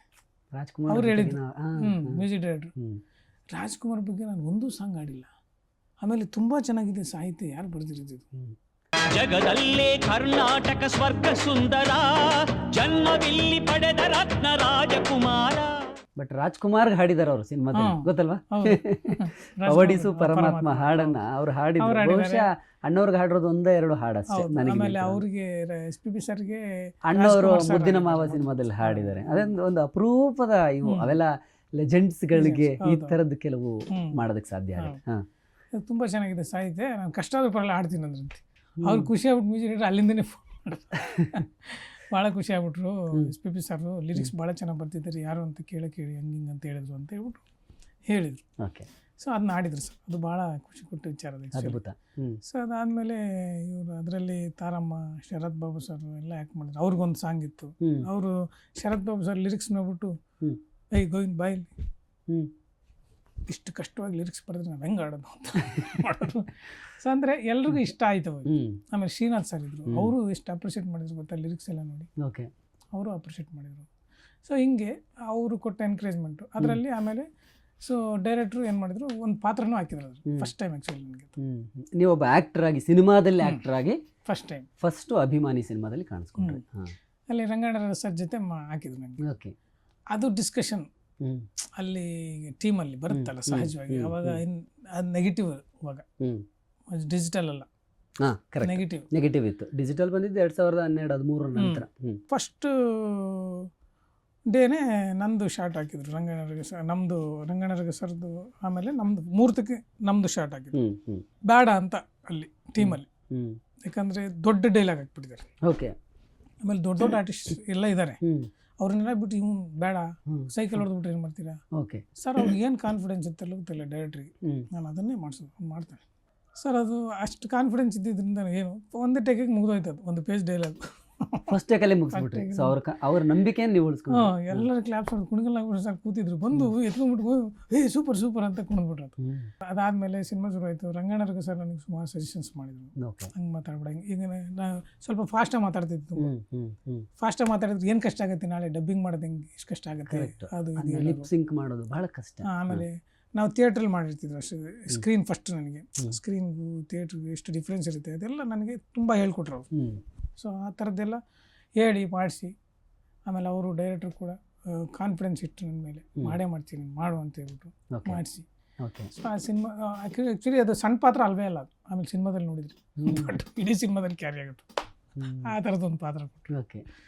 ಸೊ ಅದಾದಮೇಲೆ ನಾನು ಬೇರೆ ಬೇರೆ ಡೈರೆಕ್ಟ್ರುಗಳ ಹತ್ರ, ರಾಮನಾಥ್ ರುಗ್ವೀರ್ ಹತ್ರ, ಮನೋಜ್ ಸರ್ ಹತ್ರ, ಆಮೇಲೆ ಗೌರವ್ ವೆಂಕಟೇಶ್ ಅಸಿಸ್ಟೆಂಟ್ ಡೈರೆಕ್ಟ್ರಾಗಿ, ಸ್ಕ್ರಿಪ್ಟ್ ರೈಟ್ರಾಗಿ ಎಲ್ಲ ಮಾಡ್ತಾಯಿದ್ದೆ. ಮಾಡ್ತಾ ನಾನು ಸಿನಿಮಾ ಡೈರೆಕ್ಷನ್ಗೂ ಬಂದೆ. 2 ಸಿನಿಮಾ ಮಾಡಿದ್ರಿ. ಬೇಕೋ ಬೇಡವೋ ಅದು ನಿಮ್ಗೊಂದು ಒಂದು ಒಳ್ಳೆ ಅನುಭವನೂ ಹೌದು, ಒಂದು ಜೀವನದಲ್ಲಿ ಒಂದು ಪಾಠನೂ ಹೌದು ಅಲ್ವಾ? ಏನು ಕಲ್ತ್ರಿ ಅದರಿಂದ, ಏನು ಕಲ್ತ್ರಿ ಅಂತ ನೀವು ಒಬ್ಬ ಅಂದರೆ ಡೈರೆಕ್ಟ್ರು ಅನ್ನೋದಲ್ಲ ನಾನು ಹೇಳ್ತಿರೋದು. ಆ್ಯಕ್ಚುಲಿ ನಾನು ಫಸ್ಟ್ ಅದು ಹೋಗಿದ್ದು ನಮ್ಮದು ಒಂದು ನಟೋರಿಯಸ್ ಅಂತ ಒಂದು cinema sir. Starting actually producer ನೆನೆಸ್ಕೋಬೇಕು, ಯಾಕಂದರೆ ನಾನಲ್ಲಿ ಹೋಗಿದ್ದು ರೈಟ್ರಾಗಿ. ಓಕೆ. ಸಾಂಗ್ ಬರೀಬೇಕು ಅಂತ ಕರೆಸಿದ್ರು ನಾನು. ಒಂದು ಸಾಂಗ್ ಮಾಡಿದ್ದೆ, ಆಮೇಲೆ ಡೈಲಾಗ್ ಬರ್ಸಿದ್ರು. ಸೊ ಡೈಲಾಗ್ ಸ್ಕ್ರಿಪ್ಟೆಲ್ಲ ಅವ್ರದ್ದೇ, ಪ್ರೊಡ್ಯೂಸರ್ದೇ ಅದು ಇದಿತ್ತು. ಸ್ಕ್ರೀನ್ ಪ್ಲೇ ಮಾಡಿ ಅಂದ್ರೆ ಫಸ್ಟ್ ಸ್ಕ್ರೀನ್ ಪ್ಲೇ ಮಾಡಿದ ಮೇಲೆ ಇದು ಡೈಲಾಗ್ ಬರೀರಿ, ಅದು ಡೈಲಾಗು ಬರೋದಾಯ್ತು, ಸ್ಕ್ರೀನ್ ಪ್ಲೇ ಹಿಡಿದು ಇಡೀ ಸ್ಕ್ರಿಪ್ಟ್ ರೆಡಿ. ಆಮೇಲೆ ನೋಡಿ ಒಂದು ಕೆಲಸ ಮಾಡಿ ನೀವೇ ಡೈರೆಕ್ಷನ್ ಮಾಡಿ. ಓ, ಇದು ನಿಮಗೆ ಬಯಸದೇ ಬಂದ ಭಾಗ್ಯ. ಹೌದು, ಫಸ್ಟ್ ಅಲ್ವಾ? ಅವರೇ ನೀವು ಅಂದ್ಕೊಂಡಿದ್ದಲ್ಲ. ಹೌದು. ಇಲ್ಲ ಸರ್ ನಾನು ಬೇಡ, ಯಾಕಂದರೆ ನಮಗೆ ಒಬ್ಬ ಡೈರೆಕ್ಟರ್ ಆದಾಗ ಒಬ್ಬ ವ್ಯಕ್ತಿಗೆ ಯಾವ್ದಾರಲ್ಲಿ ಫಸ್ಟ್ ನಾನು ಇಂಥದ್ದು ಮಾಡಬೇಕು ಮಾಡ್ಬೇಕಂತ ಇರುತ್ತಲ್ಲ. ಸೊ ನಾನು ಅವ್ರಿಗೊಂದು ಕತೆ ಹೇಳಿದ್ದೆ ನಂದೇನೆ. ನನಗೆ ಅವಾಗ ಕಾಮಿಡಿಯಲ್ಲಿ ಗ್ರಿಪ್ ಇತ್ತು, ಸ್ವಲ್ಪ ಎಸೆನ್ಸ್ ಇತ್ತು ನನಗೆ ಅದರಲ್ಲಿ, ಅದನ್ನೇ ಮಾಡಬೇಕು ಅಂತ. ಅವರು ಇದು ಚೆನ್ನಾಗಿದೆ, ಭಾಳ ಚೆನ್ನಾಗಿದೆ, ಇದನ್ನ ಆಮೇಲೆ ಮಾಡೋಣ, ಇದನ್ನು ನಿಮಗೆ ನೀವೇ ಡೈರೆಕ್ಷನ್ ಮಾಡಿ, ಇದನ್ನು ಫಸ್ಟ್ ಇದನ್ನು ಮಾಡಿಬಿಡೋಣ, ಅದಕ್ಕೆ ನೀವು ಡೈರೆಕ್ಷನ್ ಮಾಡಿ ಅಂತ ಅಪರ್ಚುನಿಟೀಸ್ ಕೊಟ್ಟರು ಅವರು. ಆ್ಯಕ್ಚುಲಿ ನಮ್ಮ ಕಡೆ ಹಾವೇರಿ. ಓಕೆ. ಅಲ್ಲೂ ಕೂಡ ಒಳ್ಳೊಳ್ಳೆ ಆರ್ಟಿಸ್ಟ್ಗಳನ್ನೇ ಹಾಕಿದ್ರಲ್ಲ. ರಾಕೇಶ್ ಅಡಿಗ, ರಮ್ಯಾ ಬಾರ್ನ, ಸಾಧು ಸಾರು, ಓಂ ಪ್ರಕಾಶ್ ಸಾರು, ಸುಚೇಂದ್ರ ಪ್ರಸಾದ್, ರಾಜಿ ತಾಳುಕೋಟಿ ಸಾರು, ರವಿಚೇತನ್ ಸರ್, ಹೀಗೆ ಎಲ್ಲ ದೊಡ್ಡ ದೊಡ್ಡ ಆರ್ಟಿಸ್ಟ್ನೇ ಹಾಕಿ ಮಾಡಿದ್ವಿ. ಸಿನಿಮಾನೂ ಚೆನ್ನಾಗಾಯಿತು, ಸಾಂಗ್ಸ್ ಕೂಡ ಭಾಳ ಚೆನ್ನಾಗಿ ಬಂದು. ಒಂದು ಕೈಲಾಶ್ ಕೇರ್ ಆಡಿದರು, ಅರವಿಂದ್ ಅಂತ ಸರಿಗಮಪದಲ್ಲಿ ಅವ್ರು ಆಡಿದರು, ವಿಜಯ್ ಅಂತ ಸಿಂಗರ್ ಅವರು ಅವಾಗ ಲೀಡಲ್ಲಿದ್ದರು. ಸಾಂಗ್ಸ್ ಕೂಡ ಚೆನ್ನಾಗಿ ಬಂತು. ಬಟ್ ಕಾರಣಾಂತರದಿಂದ ಸಿನಿಮಾನೂ ಚೆನ್ನಾಗಿ ಬಂತು, ರಿಲೀಸ್ ಆಗಲಿಲ್ಲ ಕಾರಣಾಂತರದಿಂದ. ಆ ಟೈಮಲ್ಲಿ ರಿಲೀಸ್ ಆಗಿದ್ರೆ ಏನೋ ಒಂದು ಆಗಿರೋದು, ಬೂಸ್ಟಪ್ ಆಗಿರೋದು. ಅದಾದ್ಮೇಲೆ ಅದನ್ನ ರಿಲೀಸ್ ಮಾಡೋ ಪ್ರಯತ್ನ ಮಾಡಲಿಲ್ವಾ ಅಂತ? ಪ್ರಯತ್ನಗಳು ನಡೀತಾನೆ ಇದೆ ಸರ್, ಇದುವರೆಗೂ ನಡೀತಿದೆ. ಹೌದಾ? ಅವ್ರಿಗೆ ಪಾಪ ಪ್ರೊಡ್ಯೂಸರ್ಗೆ ಏನೇನೋ ಸಮಸ್ಯೆಗಳು. ಓಕೆ. ಸೊ ಹಾಗಾಗಿ ಅದು ಹಂಗೆ ಆಯಿತು. ನೀವೊಬ್ಬ ರೈಟರ್ ಆಗಿದ್ದೀರಿ, ಡೈರೆಕ್ಟ್ರು ಆದ್ರಿ, ಆ್ಯಕ್ಟ್ರು ಆಗಿದ್ದೀರಿ, ಎಲ್ಲವೂ ಆಗಿದ್ದೀರಿ. ಎಲ್ಲವೂ ಒಂದೊಂದು ಬೇರೆ ಬೇರೆ ರೀತಿಯಲ್ಲಿ ಅನುಭವಗಳನ್ನ ಕೊಟ್ಟಿರುತ್ತೆ. ಬಟ್ ನಿಮ್ಮೊಳಗೆ ಒಬ್ಬ ಸೀರಿಯಸ್ ಆ್ಯಕ್ಟರ್ ಹುಟ್ಕೊಂಡಿದ್ದು ಯಾವಾಗ? ಯಾಕಂದರೆ ಇವತ್ತು ಜಿ ಅಥವಾ ಗೋವಿಂದೇಗೌಡ ಅಂದರೆ ತಕ್ಷಣಕ್ಕೆ ನಿಮ್ಮ ಐಡೆಂಟಿಟಿ ಎಲ್ಲರಿಗೂ ಗೊತ್ತಾಗೋದು ಆಫ್ಕೋರ್ಸ್ ಅದು KGF ಅಂತಲೇ ಬರುತ್ತೆ. ಹೇಗೆ ಬಂದಿದ್ದು ಆಪರ್ಚುನಿಟಿ ಅದು? ನಾನು ಅವಾಗ ಕಾಮಿಡಿ ಕಿಲಾಡಿಲಿ ಮಾಡ್ತಾಯಿದ್ದೆ ಸರ್. ಕಾಮಿಡಿ ಕಿಲಾಡಿ ತುಂಬ ಫೇಮ್ ಬಂದಿತ್ತು ಅವಾಗ. ಸೊ ಆ ಟೈಮಲ್ಲಿ KGF ಸ್ಟಾರ್ಟ್ ಆಗಿತ್ತು. ಸೊ ನಾವು ಅವಾಗ ಎಲ್ಲರೂ ಕೆಲವ್ರನ್ನೆಲ್ಲ ಕಾಮಿಡಿ ಕಿಲಾಡಿಯಲ್ಲಿ ಇದ್ದವ್ರನ್ನ ಸಿನಿಮಾಗೆ ಕರೆಯೋರು. ಅವಾಗ ನಮ್ಮ ಸ್ಟೇಜಲ್ಲಿ ನಾವು ಆ್ಯಕ್ಟ್ ಮಾಡುವಾಗ್ಲೂ ನಮ್ಮ ಜಡ್ಜಸ್ ಭಟ್ರಾಗಲಿ, ಯೋಗೇಶ್ ಭಟ್ರಾಗಲಿ, ಇದ್ದಿದ್ರಿಂದ ಹೇಳೋರು ಕೂಡ, ಅವರು ಹೇಳೋರು ಅಂದರೆ ನಮ್ಮ ಆ್ಯಕ್ಟಿಂಗ್ ಎಲ್ಲ ನೋಡ್ಬಿಟ್ಟು ನೀವು ಸಿನಿಮಾಗೆ ಬೇಕಾಗಿರ್ತಕ್ಕಂಥ ಪ್ರಾಡಕ್ಟ್ಗಳು ನೀವೆಲ್ಲ ಪ್ರತಿಭೆ ಇದೆ ನಿಮ್ಮಲ್ಲಿ, ನಿಮ್ಮನ್ನೆಲ್ಲ ಸಿನಿಮಾ ಕರಿಬೇಕು ಆಗೀಗ ಅಂತ ಹೇಳೋರು. ಸೊ ನಾವು ಕೆಲವ್ರನ್ನೆಲ್ಲ ಕರೆದಿದ್ರು.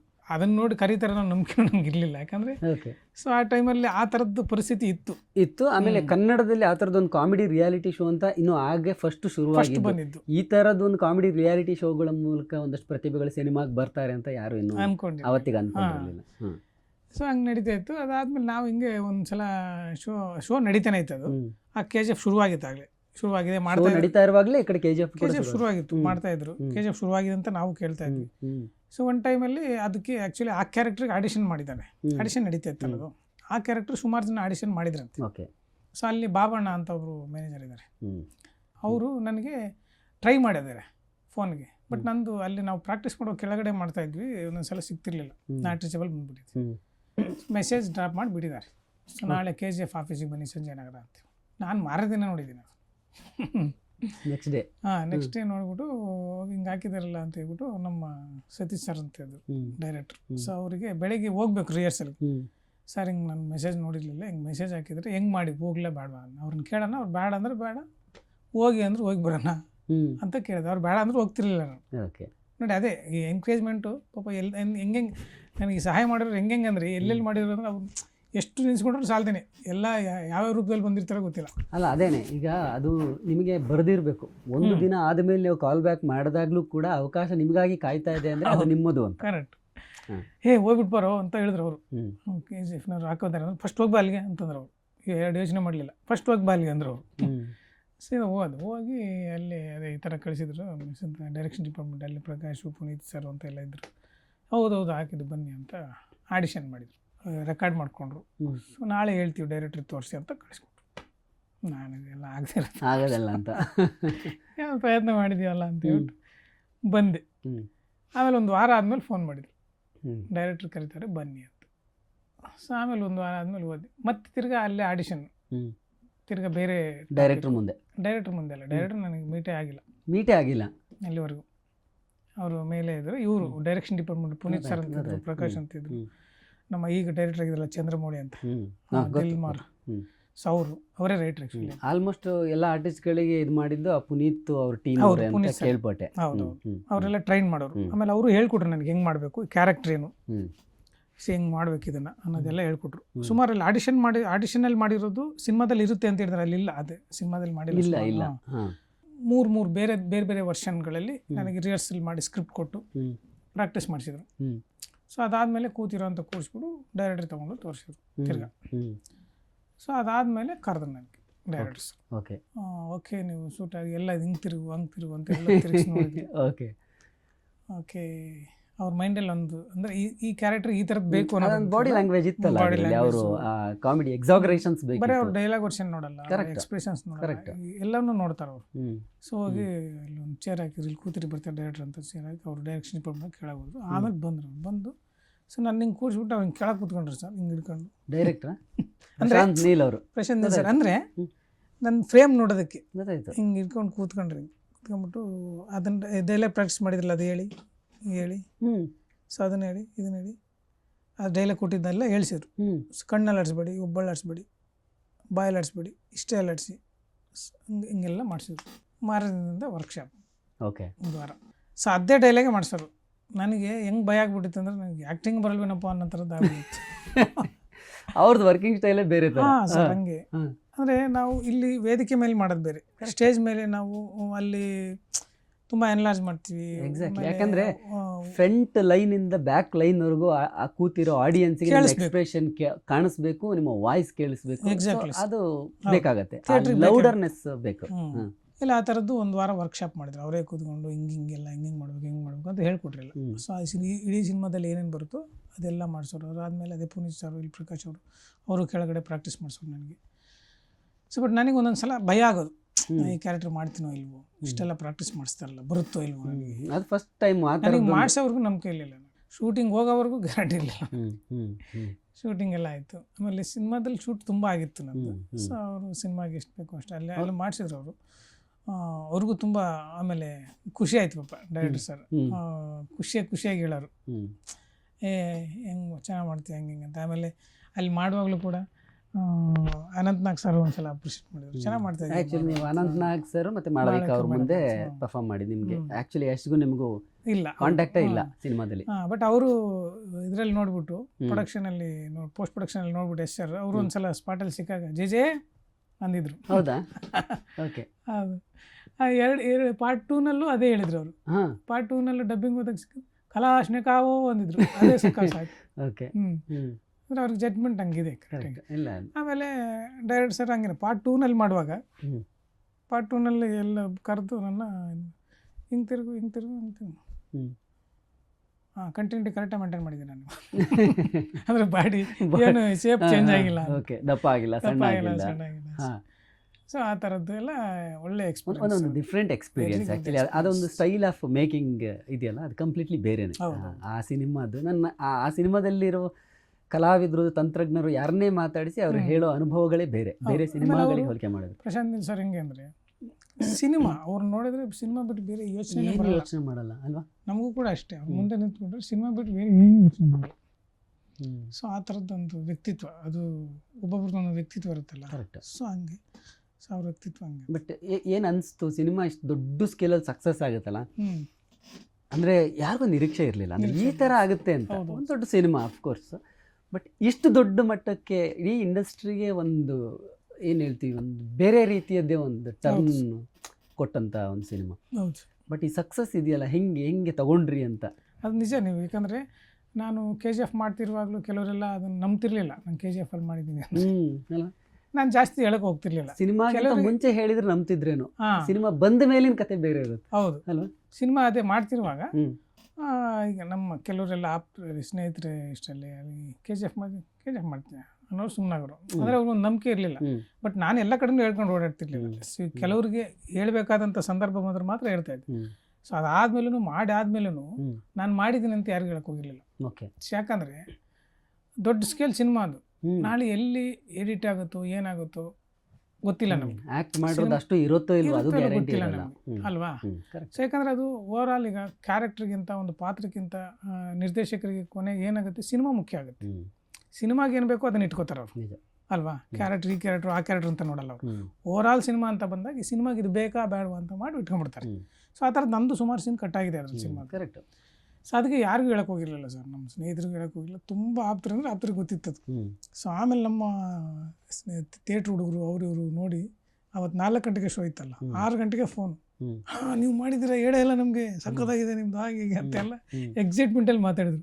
ಅವಾಗ ಸದ್ಯ ಒಂದು ಗುರುತಿಸ್ಕೊಳ್ಳೋಂಗಿದೆ ಕ್ಯಾರೆಕ್ಟರ್ ಅಂತ ಅನ್ನಿಸ್ತು ನನಗೆ. ಅವಾಗ ಸಮಾಧಾನ ಆಯಿತು. ಬಟ್ ನನಗೂ ಅಷ್ಟೊಂದು ಅಂದರೆ ಎಕ್ಸೈಟ್ಮೆಂಟ್ ಅಂತ ಅಂದ್ರೆ ನಾನು ನೋಡೋವರೆಗೂ ಏನೋ ಒಂದು ಇತ್ತು. ಬಟ್ ನನಗೆ ಫೋನ್ ಬರೋದು ನೋಡ್ಬಿಟ್ಟು ಎಕ್ಸೈಟ್ ಶುರುವಾಯ್ತು ನನಗೆ. ಫೋನ್ಗಳು ಸಕ್ಕತ್ತಾಗಿ ಫೋನ್ ಬರೋದು, ಕಂಟಿನ್ಯೂಸ್ ಆಗಿ ಫೋನ್, ಸೂಪರ್ ಆಗಿದೆ ನಿಮ್ದು, ಹಂಗಿದೆ ಹಿಂಗಿದೆ ನಿಮ್ಮದು, ಹೇ ಬಪ್ಪರೆ ಮಗನೇ ಬಂದೇ ಬರುತ್ತೆ ಅಂತ ಗೊತ್ತಿತ್ತು ನನಗೆ, ಹಂಗೆ ಹಿಂಗೆ ಡೈಲಾಗ್ ಸಮೇತ ಹೇಳಕ್ಕೆ ಶುರು ಮಾಡ್ಬಿಟ್ರು ಸರ್. ಕರೆಕ್ಟ್. ಆಮೇಲೆ ಮೇಡಮ್ ಅವ್ರಿಗೆ ಬೈತಿರಲ್ಲ, ಸೂಪರ್ ಆಗಿದೆ ಹಂಗೆ ಹಿಂಗೆ ಅಂತ ಹೋದ ಕಡೆ ಎಲ್ಲ ಮಾಡೋಕ್ಕೆ ಶುರು ಮಾಡಿಬಿಟ್ರು. ಸೊ ಡೈಲಾಗ್ ಸಮೇತ ಎಲ್ಲರೂ ಹೇಳಕ್ಕೆ ಶುರು ಮಾಡ್ಬಿಟ್ರಲ್ಲ, ಇದು ಆಯಿತು ಅಂತ ಹೇಳ್ಬಿಟ್ಟು ಖುಷಿ ಆಯಿತು. ಮನಸ್ಸಿಗೆ ಅನಿಸ್ತು ನಾನೊಬ್ಬ ಆ್ಯಕ್ಟರ್ ಆಗಿ ಉಳ್ಕೋತೀನಿ. ಇಲ್ಲ, ನನಗೆ ಅವಾಗ ಆ್ಯಕ್ಚುಲಿ ಆ ಕ್ರೆಡಿಟ್ ಎಲ್ಲ ಡೈರೆಕ್ಟರ್ ಸರ್ಗೆ ಹೋಗ್ಬೇಕು ಅನಿಸ್ತು. ಯಾಕಂದರೆ ನಾನು ಅಲ್ಲಿವರೆಗೂ ಆ ಥರದ ಪಾತ್ರ ಮಾಡಿರಲಿಲ್ಲ. ಆಮೇಲೆ ನಾನು ಅವ್ರು ಹೇಳಿದ್ದಷ್ಟೇ ಮಾಡಿದೆ, ನಾನು ಹಿಂದಿಂದೇನು ಇಟ್ಕೊಂಡಿರಲಿಲ್ಲ ಮೈಂಡಲ್ಲಿ. ನಾನು ಹಂಗೆ ಮಾಡಬೇಕು ಹಿಂಗೆ ಮಾಡಬೇಕು. ಆಮೇಲೆ ಇದು ಕಾಮಿಡಿ ಪಾತ್ರನ ಸೀರಿಯಸ್ ಪಾತ್ರ ನಾನು ಏನು ಯೋಚನೆ ಮಾಡಲಿಲ್ಲ. ನಾನು ಅವ್ರು ಏನು ಹೇಳ್ತಾರೆ ಅಷ್ಟು ಮಾಡ್ಬೇಕಷ್ಟೇ. ನಾವು ಕಾಮಿಡಿ ಮಾಡಬೇಕು, ಸಿನಿಮಾದಲ್ಲಿ ಯಾವ ಕಾಂಟೆಕ್ಸ್ಟ್ ಅಲ್ಲಾದರೂ ಬಳಸ್ಕೋಬಹುದು. ಹೌದೌದು. ಸೊ ಹಂಗೆ ಅದು ನೋಡಿ, ಅದು ಸೀರಿಯಸ್ ಕಾಮಿಡಿ ಅದು ಅಲ್ವಾ? ಆ ಸಿಚುವೇಶನಲ್ಲಿ ಹೆಂಗೆ ಕಾಮಿಡಿ ವರ್ಕ್ ಆಗಿದೆ ಅಂತಂದ್ರೆ ಅವರು ಟೀಮ್ ಅವರು ಮಾತಾಡೋರಂತೆ ಒಂದ್ಸಲ, ಇಷ್ಟು ವರ್ಕ್ ಆಗುತ್ತೆ ಅನ್ಕೊಂಡಿರ್ಲಿಲ್ಲ ನಾವು. ಓಕೆ. ಸೊ ಹಂಗೆ ಅಷ್ಟು ಚೆನ್ನಾಗಿ ವರ್ಕ್ ಆಗಿದೆ. ಈಗ KGF ಇಂದ ನೇಮು ಫೇಮು ಎಲ್ಲ ಬಂತು, ಬಟ್ KGF ಇಂದ ಸಿಕ್ಕ ಅವಕಾಶಗಳೆಷ್ಟು? KGF ಅನ್ನೇ ನೋಡಿ ಕರೆದಂಥ ನಿಮಗೆ ಕರೆದಂಥವರು ಎಷ್ಟು ಜನ, ಎಷ್ಟು ಅವಕಾಶಗಳು ಸಿಕ್ತು, ಅದು ಎಷ್ಟರ ಮಟ್ಟಿಗೆ ನಿಮ್ಮ ಕರಿಯರ್ಗೆ ಪ್ಲಸ್ ಆಯಿತು ಅನ್ನೋದು? ಆಯಿತು ಸರ್, ಖಂಡಿತ ಪ್ಲಸ್ ಆಯಿತು. ತುಂಬ ಜನ KGF ಇವಾಗಲೂ ಕೂಡ KGF ಅಂತಲೇ ಕರೀತಾರೆ, KGF ಅಲ್ಲಿ ಮಾಡಿರೋರು ಅಂತ ಹೇಳ್ಬಿಟ್ಟು ಕರೀತಾರೆ. ಆಮೇಲೆ ನನಗೆ ಅದರ್ ಲ್ಯಾಂಗ್ವೇಜಿಂದ ಕೆಲವು ಸಿನಿಮಾ ಕರೆದ್ರು. ಸೊ ಅದು ಬಿಕಾಸ್ ಆಫ್ KGF. ಅವ್ರು ಬೇರೆ ಇಲ್ಲಿ ಕನ್ನಡ ಸಿನಿಮಾ ನೋಡಿಲ್ಲ ಅವರು. KGF ಆದಮೇಲೆ ನನಗೆ ಒಂದು ತೆಲುಗಲ್ಲಿ ಒಂದು ಮೂವಿ ಮಾಡಿದೆ ವರುಣ್ ತೇಜ್ ಅವ್ರ ಜೊತೆ, ಆಪರೇಷನ್ ವ್ಯಾಲೆಂಟೈನ್ ಅಂತ. ಸೊ ಅವರು KGF ಅಲ್ಲಿ ಅವರಿಗೆ ಹೆಸರು ಗೊತ್ತಿಲ್ಲ ನಂದು, ಡೈರೆಕ್ಟರ್ ಬಂದು ಪಂಜಾಬ್ ಅವರು, ಶಕ್ತಿ ಸಿಂಗ್ ಅಂತ. ಓಕೆ. ಸೊ ಅವರು ಪ್ರೊಡ್ಯೂಸರ್ಗೆ ಆ ಟೀಮ್ಗೆ ನನಗೆ ಕಲಾಶ್ನಿಕೋ ಮಾಡಿದಲ್ಲ ಅವರೇ ಬೇಕು ಅಂತ ಅವ್ರ ಕ್ಯಾರೆಕ್ಟರ್ ಫಿಕ್ಸ್ ಮಾಡಿ ಅಂತ ಕರೆದ್ರು. ಸೊ ಆಮೇಲೆ ತಮಿಳಲ್ಲಿ 2 ಸಿನಿಮಾ ಮಾಡಿದೆ, ಅದು KGF ಇಂದನೇ ಕರೆದಿದ್ದು. ಸೊ ಈ ಥರ ಆಗಿದೆ, ಪ್ಲಸ್ ಆಗಿದೆ. ಇವಾಗಲೂ ಕೂಡ ಸೊ ಎಷ್ಟೋ ಕ್ಯಾರೆಕ್ಟರ್ ಮಾಡುವಾಗ, ಡಿಸೈನ್ ಮಾಡುವಾಗ ಸೊ KGF ಅಲ್ಲಿ ಮಾಡಿದಾರಲ್ಲ ಜಿ ಅವರಿಗೆ ಮಾಡೋಣ ಅಂತಲೇ ಮಾಡ್ತಾರೆ. ಆಮೇಲೆ ನೀವು ಹೇಳ್ದಂಗೆ ಮೈನಸ್ಸು ಆಗಿದೆ. ಮೈನಸ್ ಹೆಂಗೆ ಅಂತಂದರೆ ಅದನ್ನೇ ನಾನು ಕೇಳ್ತಿದ್ದೆ. ಈಗ KGFನಿಂದ ಅವಕಾಶಗಳು ಬರ್ತಿದೆ, ಬಟ್ KGF ಅನ್ನೋ ಆ ಒಂದು ಸಿನಿಮಾ ಅಥವಾ ಪಾತ್ರವನ್ನು ಓವರ್ಕಮ್ ಮಾಡುವಂತಹ ಪಾತ್ರಗಳನ್ನ ನೀನು ಮಾಡಬೇಕಾಗಿತ್ತು ಅನ್ನೋದೊಂದು ಇರುತ್ತೆ. ಅಂದರೆ ನಾನು ಯೋಚನೆ ಮಾಡೋಕ್ಕಿಂತ ಮುಂಚೆ ಅದೃಷ್ಟ ಏನಂತಂದರೆ ಅವರೇ ಕ್ರಿಯೇಟ್ ಮಾಡಿದ್ದಾರೆ. ಉದಾಹರಣೆಗೆ ಒಂದು ಅಕ್ಷಿ ಅಂತ ಒಂದು ಮೂವಿ ಬಂತು, ಕರೆಕ್ಟ್, ನ್ಯಾಷನಲ್ ಅವಾರ್ಡ್ ಬಂತು. ಅದರಲ್ಲಿ ಸೀರಿಯಸ್ ಕ್ಯಾರೆಕ್ಟರ್ ಸರ್, ನಾನೇ ಅನ್ಕೊಂಡಿರಲಿಲ್ಲ ಆ ಥರದ ಪಾತ್ರ ಮಾಡ್ತಾರೆ. ನಿರ್ದೇಶಕರು ಮನೋಜ್ ಕುಮಾರ್ ಅಂತ ಅವ್ರು ಬಂದು ಕ್ಯಾರೆಕ್ಟರ್ ಹೇಳಿದಾಗ, ಇಡೀ ಕತೆ ಹೇಳಿದಾಗ ನಾನು ಹೇಳಿದೆ, ಸರ್ ನೋಡಿ ಸರ್, ನನ್ನ ಎಲ್ಲರೂ ಕಾಮಿಡಿ ಥರ ನೋಡ್ತಾರೆ, ಸ್ಕ್ರೀನ್ ಮೇಲೆ ಬಂದರೆ ಅದು ಕಾಮಿಡಿ ಥರ ನೋಡ್ಬಿಟ್ರೆ ನಿಮ್ಮ ಪಾತ್ರಕ್ಕೆ ಏಟು ಬಿದ್ದುಬಿಡ್ಬೋದು, ನೀವು ಫಸ್ಟು ನಾನು ಮಾಡ್ಬೋದಾ ಅಂತ ಯೋಚನೆ ಮಾಡಿ ನೀವು ಅಂತ ಹೇಳಿದಾಗ, ಇಲ್ಲ ಸರ್ ನೀವು ನಾನು ಮಾಡಿಸ್ತೀನಿ ಅಂದರು. ಅಂದರೆ ಒಬ್ಬ ಡೈರೆಕ್ಟ್ರ್ ಏನು ಬೇಕಾದ್ರೂ ಮಾಡ್ಬೋದು ಅನ್ನೋದಕ್ಕೆ ಇದೆ ಸಾಕ್ಷಿ. ಇವಾಗ KGF ಅದೇ ಅಲ್ವಾ, ಅಲ್ಲಿ ಅವ್ರು ನೋಡೇ ಇಲ್ಲ, ನಂದು ಹಿಂದಿಂದ ಏನು ನೋಡೇ ಇಲ್ಲ, ಕರೆಕ್ಟ್, ಕಾಮಿಡಿ ಕೆಳಗೆ ನೋಡಿಲ್ಲ, ಏನೂ ನೋಡಿಲ್ಲ. ಅವ್ರಿಗೆ ಆ ಪಾತ್ರದ ಆ ಥರ ಬೇಕಿತ್ತು, ಒಬ್ಬ ಅಮಾಯಕನ ಕ್ಯಾರೆಕ್ಟರ್ ಬೇಕಿತ್ತು, ಅವ್ರು ಮಾಡಿಸಿದ್ರು. ಸೊ ಇವರು ಕೂಡ ಅದೇ ಥರ ಯೋಚನೆ ಮಾಡಿಬಿಟ್ಟು, ಇಲ್ಲ ಸರ್ ಈ ಪಾತ್ರ ನೀವು ಮಾಡೇ ಮಾಡ್ತೀನಿ. ಫುಲ್ ಮೂವಿ ಸೀರಿಯಸ್ ಕ್ಯಾರೆಕ್ಟರ್ ಅದು, ಇಳಬಿಟ್ಲ ಮೇಡಮು ನಾನು ಮಾಡೋದ್ರ ಜೊತೆಗೆ ಎಲ್ಲೂ ಕಾಮಿಡಿ ಇಲ್ಲ, ಏನಿಲ್ಲ, ಫುಲ್ಲು ಬರೀ ಫಸ್ಟಿಂದ ಕೊನೆವರೆಗೂ ಸೀರಿಯಸ್ ಕ್ಯಾರೆಕ್ಟರ್. ಕರೆಕ್ಟ್, ತುಂಬ ಗಂಭೀರವಾದ ಪಾತ್ರ. ಅದನ್ನ ನೋಡ್ಬಿಟ್ಟು ಎಲ್ಲರೂ ಹಿಂಗೂ ಮಾಡ್ತಾರಾ ಅಂತ ನ್ಯಾಷನಲ್ ಅವಾರ್ಡ್ ಆಯ್ತು ಅದು. ಕರೆಕ್ಟ್. ಸೊ ಆ ಥರದ್ದು ಪ್ರಯೋಗಗಳು ನಡೆದಿದೆ ಸರ್, ಆ ಥರದ್ದು ಯೋಚನೆನೂ ಮಾಡಿದ್ದಾರೆ. ನಾನು ಕೇಳೋದಕ್ಕಿಂತ ಮುಂಚೆನೇ ಸುಮಾರು ಜನ ಯೋಚನೆ ಮಾಡಿದ್ರು. ಈಗಲೂ ಕೂಡ ಸೀರಿಯಸ್ ಕ್ಯಾರೆಕ್ಟರ್ ಅದು ಸಿಕ್ಕಿದ್ದು KGF ಇಂದ ಅನ್ನೋದು ಅಲ್ವಾ, ಮಾಡ್ಬೋದು ಅನ್ನೋ ಒಂದು ಸಾಮರ್ಥ್ಯ ಎಲ್ರಿಗೂ ಬಂತು. ಸೊ ಅದೇ ಥರ ನೀವು ಹೇಳ್ದಂಗೆ ಇನ್ನು ಕೆಲವರು ಏನು ಮಾಡೋರು, ಈಗ ಒಂದು ಮಿನಿಮಮ್ ಬಜೆಟಲ್ಲಿ ಸಿನಿಮಾ ಮಾಡ್ತಿರ್ತಾರೆ ಅವ್ರುಗಳು. ಈಗ KGF ಈಗ ಎಷ್ಟೋ ಜನ ಹೇಳ್ತಾರೆ ಈ ಕ್ಯಾರೆಕ್ಟರ್ಗೆ ಜಿ ಸೂಟ್ ಆಗ್ತಾರೆ ನೋಡಿ ಅಂತ ಹೇಳಿದಾಗ, ಹ್ಞೂ ಸರ್ ಅಂದವ್ರೆ. ಆಮೇಲೆ ನಾನು ಕಾಂಟ್ಯಾಕ್ಟೇ ಮಾಡಿಲ್ಲ. ಕಾರಣ ಏನು, KGF ಅಲ್ಲಿ ಮಾಡೋರು ಪೇಮೆಂಟ್ ಎಷ್ಟು ತಗೋತಾರೆ ಏನೋ, ಅದೊಂದು ಬಂದ್ಬಿಡುತ್ತೆ. ಬಹಳ ಜನ ಇದು ಹೇಳ್ತಾರೆ. ಸುಮಾರು ಬಿಟ್ಟಿದ್ದೀನಿ ನನಗೆ, ಸುಮಾರು ಹೋಗಿದ್ದೆ, ಅವ್ರ ಹತ್ರಕ್ಕೆ ಬಂದಿಲ್ಲ ನನ್ನ ಹತ್ರಕ್ಕೆ. ನಾನು ಬಂದು ಕೇಳಿದವ್ರು ಯಾರು ಹೋಗಿಲ್ಲ. ಬಿಡಿ ನಿಮ್ದು ಏನಿದೆ ಮಾಡೋಣ, ಹೆಚ್ಚು ಕಡಿಮೆ ಮಾಡೋಣ. ಎಲ್ಲ ಸಿನಿಮಾನು ಒಂದೇ ಥರ ಮಾಡೋಕ್ಕಾಗತ್ತಾ, ಎಲ್ಲ ಪ್ರೊಡಕ್ಷನ್ ಒಂದೇ ಥರ ಮಾಡೋಕ್ಕಾಗಲ್ಲ. ಮಾಡೋಣ, ಕ್ಯಾರೆಕ್ಟರ್ ಚೆನ್ನಾಗಿರ್ಬೇಕು. ಫಸ್ಟ್ ಕ್ಯಾರೆಕ್ಟರ್ ಚೆನ್ನಾಗಿದ್ರೆ ಏನು ಬೇಕಾದ್ರೂ ಮಾಡೋಣ. ಸೊ ಆ ಥರದ ಹೇಳ್ಕೊಂಡು ಒಂದು ಪ್ರಯತ್ನ ಮಾಡೋಣ ಅಂತ ಬಂದಿರೋರು ವಾಪಸ್ ಹೋಗಿಲ್ಲ, ಮಾಡಿದ್ದೀನಿ. ಬಟ್ ಕೆಲವರು ಹಿಂಗೆ KGF ಅಲ್ಲಿ ಮಾಡಿರೋ ಅವ್ರು ಎಷ್ಟು ಕೇಳ್ತಾರೋ ಏನೋ, ಬೇಡ ಅಂತ, ಸಹವಾಸನೆ ಬೇಡ ಅಂತ ಕೆಲವ್ರು ಕಾಂಟ್ಯಾಕ್ಟೇ ಮಾಡಿಲ್ಲ. ಸೊ ಹಂಗೂ ಆಗಿದೆ. ಒಬ್ಬ ಆ್ಯಕ್ಟ್ರ್ ಆಗಿ ಏನು ಗಳಿಸ್ಕೊಂಡ್ರಿ, ಏನು ಕಳ್ಕೊಂಡ್ರಿ ಅಂತ ನಿಮಗೆ ಅನಿಸುತ್ತೆ ಸರ್? ಆ್ಯಕ್ಟ್ರಿಗೆ ಭಾಳ ಮುಖ್ಯವಾಗಿ ಬೇಕಾಗ್ತದ್ದು ಪ್ರೀತಿ. ಅದು ಎಲ್ಲರೂ ಜನರಿಂದ ಮತ್ತು ನಮ್ಮ ಇಂಡಸ್ಟ್ರಿ ಅವರಿಂದ ಪ್ರಥಮವಾಗಿ. ಇವಾಗಲೂ ಕೂಡ ಇಂಡಸ್ಟ್ರಿ ಅವರು ಅಷ್ಟೇ ಪ್ರೀತಿ ಮಾಡ್ತಾರೆ, ಜನಗಳು ಕೂಡ ಅಷ್ಟೇ. ಎಲ್ಲೋದ್ರೂ KGF ಅಂತ ಮಾತಾಡ್ತಾರೆ. ಈಗ ಬರೋ ಸಿನಿಮಾಗಳ ಹೆಸರು ಹೇಳ್ತಾರೆ, ಒಂದು ಸೀರಿಯಲ್ ನಡೀತಿದೆ ಅದ್ರ ಹೆಸರು ಹೇಳ್ತಾರೆ, ನಂದಗೋಕುಲ ಅಂತ, ಸುಂದ್ರ ಅಂತ ಕರೀತಾರೆ, ಮನೆ ಹುಡುಗನ ಕರೆದಂಗೆ ಕರೀತಾರೆ. ಅದು ಬ್ಯಾಕ್ಟ್ರಿಗೆ ಅದೇ ಅಲ್ವಾ ಬೇಕಾಗಿರೋದು. ನಮಗೆ ಕಾಮಿಡಿ ಕಿಲಾಡಿಗಳಾದ್ಮೇಲೆ ಹೆಂಗೆ ಮಾತಾಡ್ಸೋರು ಅಂತಂದರೆ, ಇಲ್ಲೇ ನಮ್ಮ ಪಕ್ಕದ ಮನೇಲಿ ಇದ್ದವನು ಎಷ್ಟೋ ವರ್ಷದ ಇವನು ಹುಡುಗ ಅನ್ನೋ ಥರ ಮಾತಾಡ್ತಾರೆ. ಈ ಕೆಲವರು ಬರ ಅಂತ ಹೊಡೆದು ಮಾತಾಡ್ತಾರೆ. ಸೊ ಹಂಗೆ ನಾವು ಅವ್ರ ಹತ್ರ ಆಗೋದಿದೆಯಲ್ಲ, ಅದು ಯಾವುದೋ ಜನ್ಮದ ಪುಣ್ಯ ಅಲ್ವಾ. ರಾಜ್ಕುಮಾರ್ ಅವ್ರು ಹೇಳೋರು, ಒಬ್ಬ ಕಲಾವಿದನ್ನ ಪ್ರೇಕ್ಷಕರು ಹೆಂಗೆ ನೋಡ್ತಾರೆ ಅಂದರೆ ಕಣ್ತುಂಬ ನೋಡ್ತಾರೆ ಅಲ್ವಾ. ಸೊ ಹಂಗೆ ಅವರು ಕಣ್ತುಂಬ ನೋಡಿರ್ತಾರಲ್ಲ ಮನ, ಹಂಗಾಗಿ ಅವ್ರಿಗೆ ಏನಾಗಿದೆ, ಇವನು ಬೇರೆಯವನಲ್ಲ ಇವನು. ಸೊ ಹಾಗಾಗಿ ನಾನು ಕೂಡ ಯಾವಾಗಲೂ ಪ್ರೇಕ್ಷಕನ ತಂದೆ ತಾಯಿ ಅಂತಲೇ ಕರಿತಾ ಇರ್ತೀನಿ. ಅವರು ನಮ್ಮ ತಂದೆ ತಾಯಿ ಇದ್ದಂಗೆ. ಅವರು ಚಿಕ್ಕ ಹುಡುಗ ಇರ್ಬೋದು, ದೊಡ್ಡವ್ರು ಇರ್ಬೋದು. ಅಲ್ಲ, ಪಾತ್ರದ ಮೂಲಕ ಗುರುತಿಸಿದ್ರು ಅಂದ್ರೆ ಅದು ಆಕ್ಚುಲಿ ಆ ಕಲಾವಿದ ಗೆದ್ದವನಂತ ಅಲ್ವಾ. ಬಟ್ ಕಲಾವಿದನಾಗಿ ಏನು ಕಳ್ಕೊಂಡಿಲ್ಲ ಅಂತೀರಾ? ಖಂಡಿತ ಸರ್, ಕಳ್ಕೊಂಡಿಲ್ಲ. ಇವತ್ತು ಈ ಮಟ್ಟದಲ್ಲಿ ಇದ್ದೀನಿ ನಾನು, ಊಟ ತಿಂತಿದ್ದೀನಿ, ಬೆಂಗಳೂರಲ್ಲಿ ನೆಲೆ ಕಂಡ್ಕೊಂಡಿದ್ದೀನಿ ಅಂದರೆ ಕಾರಣ ಕಲೆ. ಎಲ್ಲ ಕೊಟ್ಟಿದ್ದೀನಿ, ಅದು ಕಳ್ಕೊಳ್ಳೋದೇನಿದೆ ಅಂದರೆ ಅದೇನೋ ಹಿಂಗಿರುತ್ತೆ ಕೈ ಕಲೆದು, ಹಿಂಗಿರಲ್ಲ. ಅಲ್ವಾ? ಅಲ್ವಾ? ಓಕೆ. ಅದು ಯಾವತ್ತೂ ಕೊಡ್ತಾನೆ ಇರುತ್ತೆ. ಹ್ಮ್. ನಮ್ಮ ಅದೃಷ್ಟಕ್ಕೆ ಎಷ್ಟಿರುತ್ತೋ, ನಮ್ಮ ಭಾಗ್ಯಕ್ಕೆ ಎಷ್ಟಿರುತ್ತೋ ಅಷ್ಟು ಸಿಗುತ್ತೆ. ನಾವು ನಮ್ಮ ಇತಿಮಿತಿಗಳನ್ನು ಅರ್ಥ ಮಾಡ್ಕೋಬೇಕಲ್ವಾ? ಯಾವತ್ತು ಸಕ್ಸಸ್ಸನ್ನು ತಲೆಗೆ ತಗೋಬಾರ್ದು, ಸೋಲನ್ನು ಕೂಡ ತಲೆಗೆ ತಗೋಬಾರ್ದು ಅಂತ ಹೇಳ್ತಾರೆ. ಎರಡನ್ನೂ ತಲೆ ತಗೋಬಾರ್ದು ಅಂತ ಹೇಳ್ತಾರೆ. ಸಮಚಿತ್ತವಾಗಿ ಎರಡನ್ನು ಸ್ವೀಕರಿಸಿದ್ರೆ ಒಬ್ಬ ಕಲಾವಿದ ಖಂಡಿತವಾಗ್ಲೂ ಉಳಿಬಹುದು. ಸರ್ ಎಲ್ಲ ಕ್ಷೇತ್ರದಲ್ಲಿ ಇರುತ್ತೆ, ಎಲ್ರಿಗೂ ಇರುತ್ತೆ. ಎಲ್ಲರಿಗೂ ಇರುತ್ತೆ. ಇವತ್ತು ರೈತರಿಗೆ ಇಲ್ವಾ ಸರ್? ಅಲ್ವಾ? ರೈತರು 6 ತಿಂಗಳು ಕಷ್ಟಪಡ್ತಾರೆ ಅಲ್ವಾ ಸರ್? ಬೆಳೆ ಬೆಳಿಬೇಕು. ಅದು ಇನ್ನೇನು ಕೈಗೆ ಬಂತು ಅಂದಾಗ ಮಳೆ ಬಂದು ಹಾಳಾಗುತ್ತೆ, ಇಲ್ಲ ಮಳೆ ಇಲ್ಲದೆ ಹಾಳಾಗುತ್ತೆ. ಅದತ್ರ 100 ಸಿನಿಮಾ ಅಂತ ಹೇಳಿದ್ರಿ. ಅಂದರೆ ಸಣ್ಣ ಪುಟ್ಟದೆಲ್ಲ ಸೇರಿಸಿ ಬಂದೋಗೋ ಕ್ಯಾರೆಕ್ಟರ್ ಬಹಳ ತೃಪ್ತಿ ಕೊಟ್ಟಂತಹ ಪಾತ್ರಗಳು ಯಾವುದಾದ್ರೂ ಇದೆ ಸರ್. ಅದೇ KGF, ಆಮೇಲೆ ಅಕ್ಷಿಯಲ್ಲಿ ನ್ಯಾಷನಲ್ ಅವಾರ್ಡ್ ಆಯ್ತು. ಇನ್ನೊಂದು 3 ಕಾಜಿನ ಕುದುರೆ ಅಂತ ಬಂತು, ಅದರಲ್ಲೂ ಒಳ್ಳೆ ಕ್ಯಾರೆಕ್ಟರ್ ಇತ್ತು. ಈಗ ಕರಾವಳಿಯಲ್ಲಿ ಅದರಲ್ಲೂ ಚೆನ್ನಾಗಿದೆ ಕ್ಯಾರೆಕ್ಟ್ರು. ಸೊ ಈಗ ಸುಮಾರು ಇದೆ ಸರ್ ಆ ಥರದ್ದು. ಈಗೊಂದು ನಮ್ಮ ಮಧ್ಯ ಕರ್ನಾಟಕ ಸ್ಲ್ಯಾಂಗಲ್ಲಿ ಒಂದು ಸಿನಿಮಾ ಬರ್ತಾ ಇದೆ, ಓಕೆ, ಅಲ್ಟ್ರಾ ಲಿಜೆಂಡ್ಸ್ ಅಂತ. ಓಕೆ. ನಮ್ಮ ಮಧ್ಯ ಕರ್ನಾಟಕ ಭಾಗದ ಜನರನ್ನ ಇದನ್ನ ಯಾರು ನೆನಪು ಮಾಡ್ಕೊಳ್ಳೋದಿಲ್ಲ, ಕಡಿಮೆ ಆ್ಯಕ್ಚುಲಿ. ಒಂದು ಈ ಕಡೆ ಕೋಸ್ಟಲ್ಗೆ ಹೋಗ್ತಾರೆ, ಇಲ್ಲ ಬೆಂಗಳೂರು ಬಿಟ್ಟರೆ ಈ ಕಡೆ ಮಂಡ್ಯ, ಮೈಸೂರು, ಇಲ್ಲ ಫುಲ್ ಉತ್ತರ ಕರ್ನಾಟಕ. ಮಧ್ಯ ಕರ್ನಾಟಕ ಅನ್ನೋದು ಒಂದು ಭಾಗ ಇದೆ, ಅಲ್ಲೇನೆ ಶೂಟ್ ಮಾಡಿದಾರೆಲ್ಲ. ಹೂವಿನಡಗಲಿ, ಒಳಗೊಂದಿ ಅಂತ ಇದೆ. ಸೊ ಅಲ್ಲಿ ಅವರು ಡೈರೆಕ್ಟರ್ ಬಂದು ಆ ಕಡೆ ಆ ಭಾಗದವ್ರೆ, ಪ್ರೊಡ್ಯೂಸರ್ ಬಂದು ಆ ಭಾಗದವ್ರೆ. ರೋಹಿತ್ ಅಂತ ಪ್ರೊಡ್ಯೂಸರ್, ಸಚಿನ್ ಅಂತ ಡೈರೆಕ್ಟರ್. ಸೊ ಅವ್ರು ಮಾಡಿದ್ರು. ಅದರಲ್ಲೂ ರಾಕೇಶ್ ಅಡಿಗ, ಸಿದ್ದು ಮೂಲಿಮನಿಯವರು, ಆಮೇಲೆ ನಮ್ಮ ಅಮೃತ ಅವರು, ಪ್ರೇಮ್ ಸರ್ ಮಗಳು, ಹುಲಿಗಪ್ಪ ಕಟ್ಟಿಮನಿಯವರು, ಅವರೆಲ್ಲ ಆ್ಯಕ್ಟ್ ಮಾಡಿದ್ದಾರೆ. ಇವತ್ತೆಲ್ಲರೂ ಅನ್ಕೊಳ್ತಾರೆ ಅಂದರೆ ಒಂದು ಹೀರೋ ಜೊತೆ ದೊಡ್ಡ ದೊಡ್ಡ ಹೀರೋಗಳ ಜೊತೆ ಗುರುತಿಸ್ಕೊಂಡ್ರೆ ಒಂದು ಸೆಪರೇಟ್ ಟ್ರ್ಯಾಕ್, ಒಂದು ಐಡೆಂಟಿಟಿ ಸಿಗತ್ತೆ ಅಂತ. ನಿಮ್ಗೆ ಆ ಥರದ್ದು ಏನಾರ ಥಾಟ್ಸ್ ಇದೆಯಾ? ಒಟ್ಟಿನಲ್ಲಿ ಸಿನಿಮಾ ಮಾಡ್ಬೇಕು ಅನ್ನೋದಿದೆ ಸರ್ ಅಷ್ಟೇ.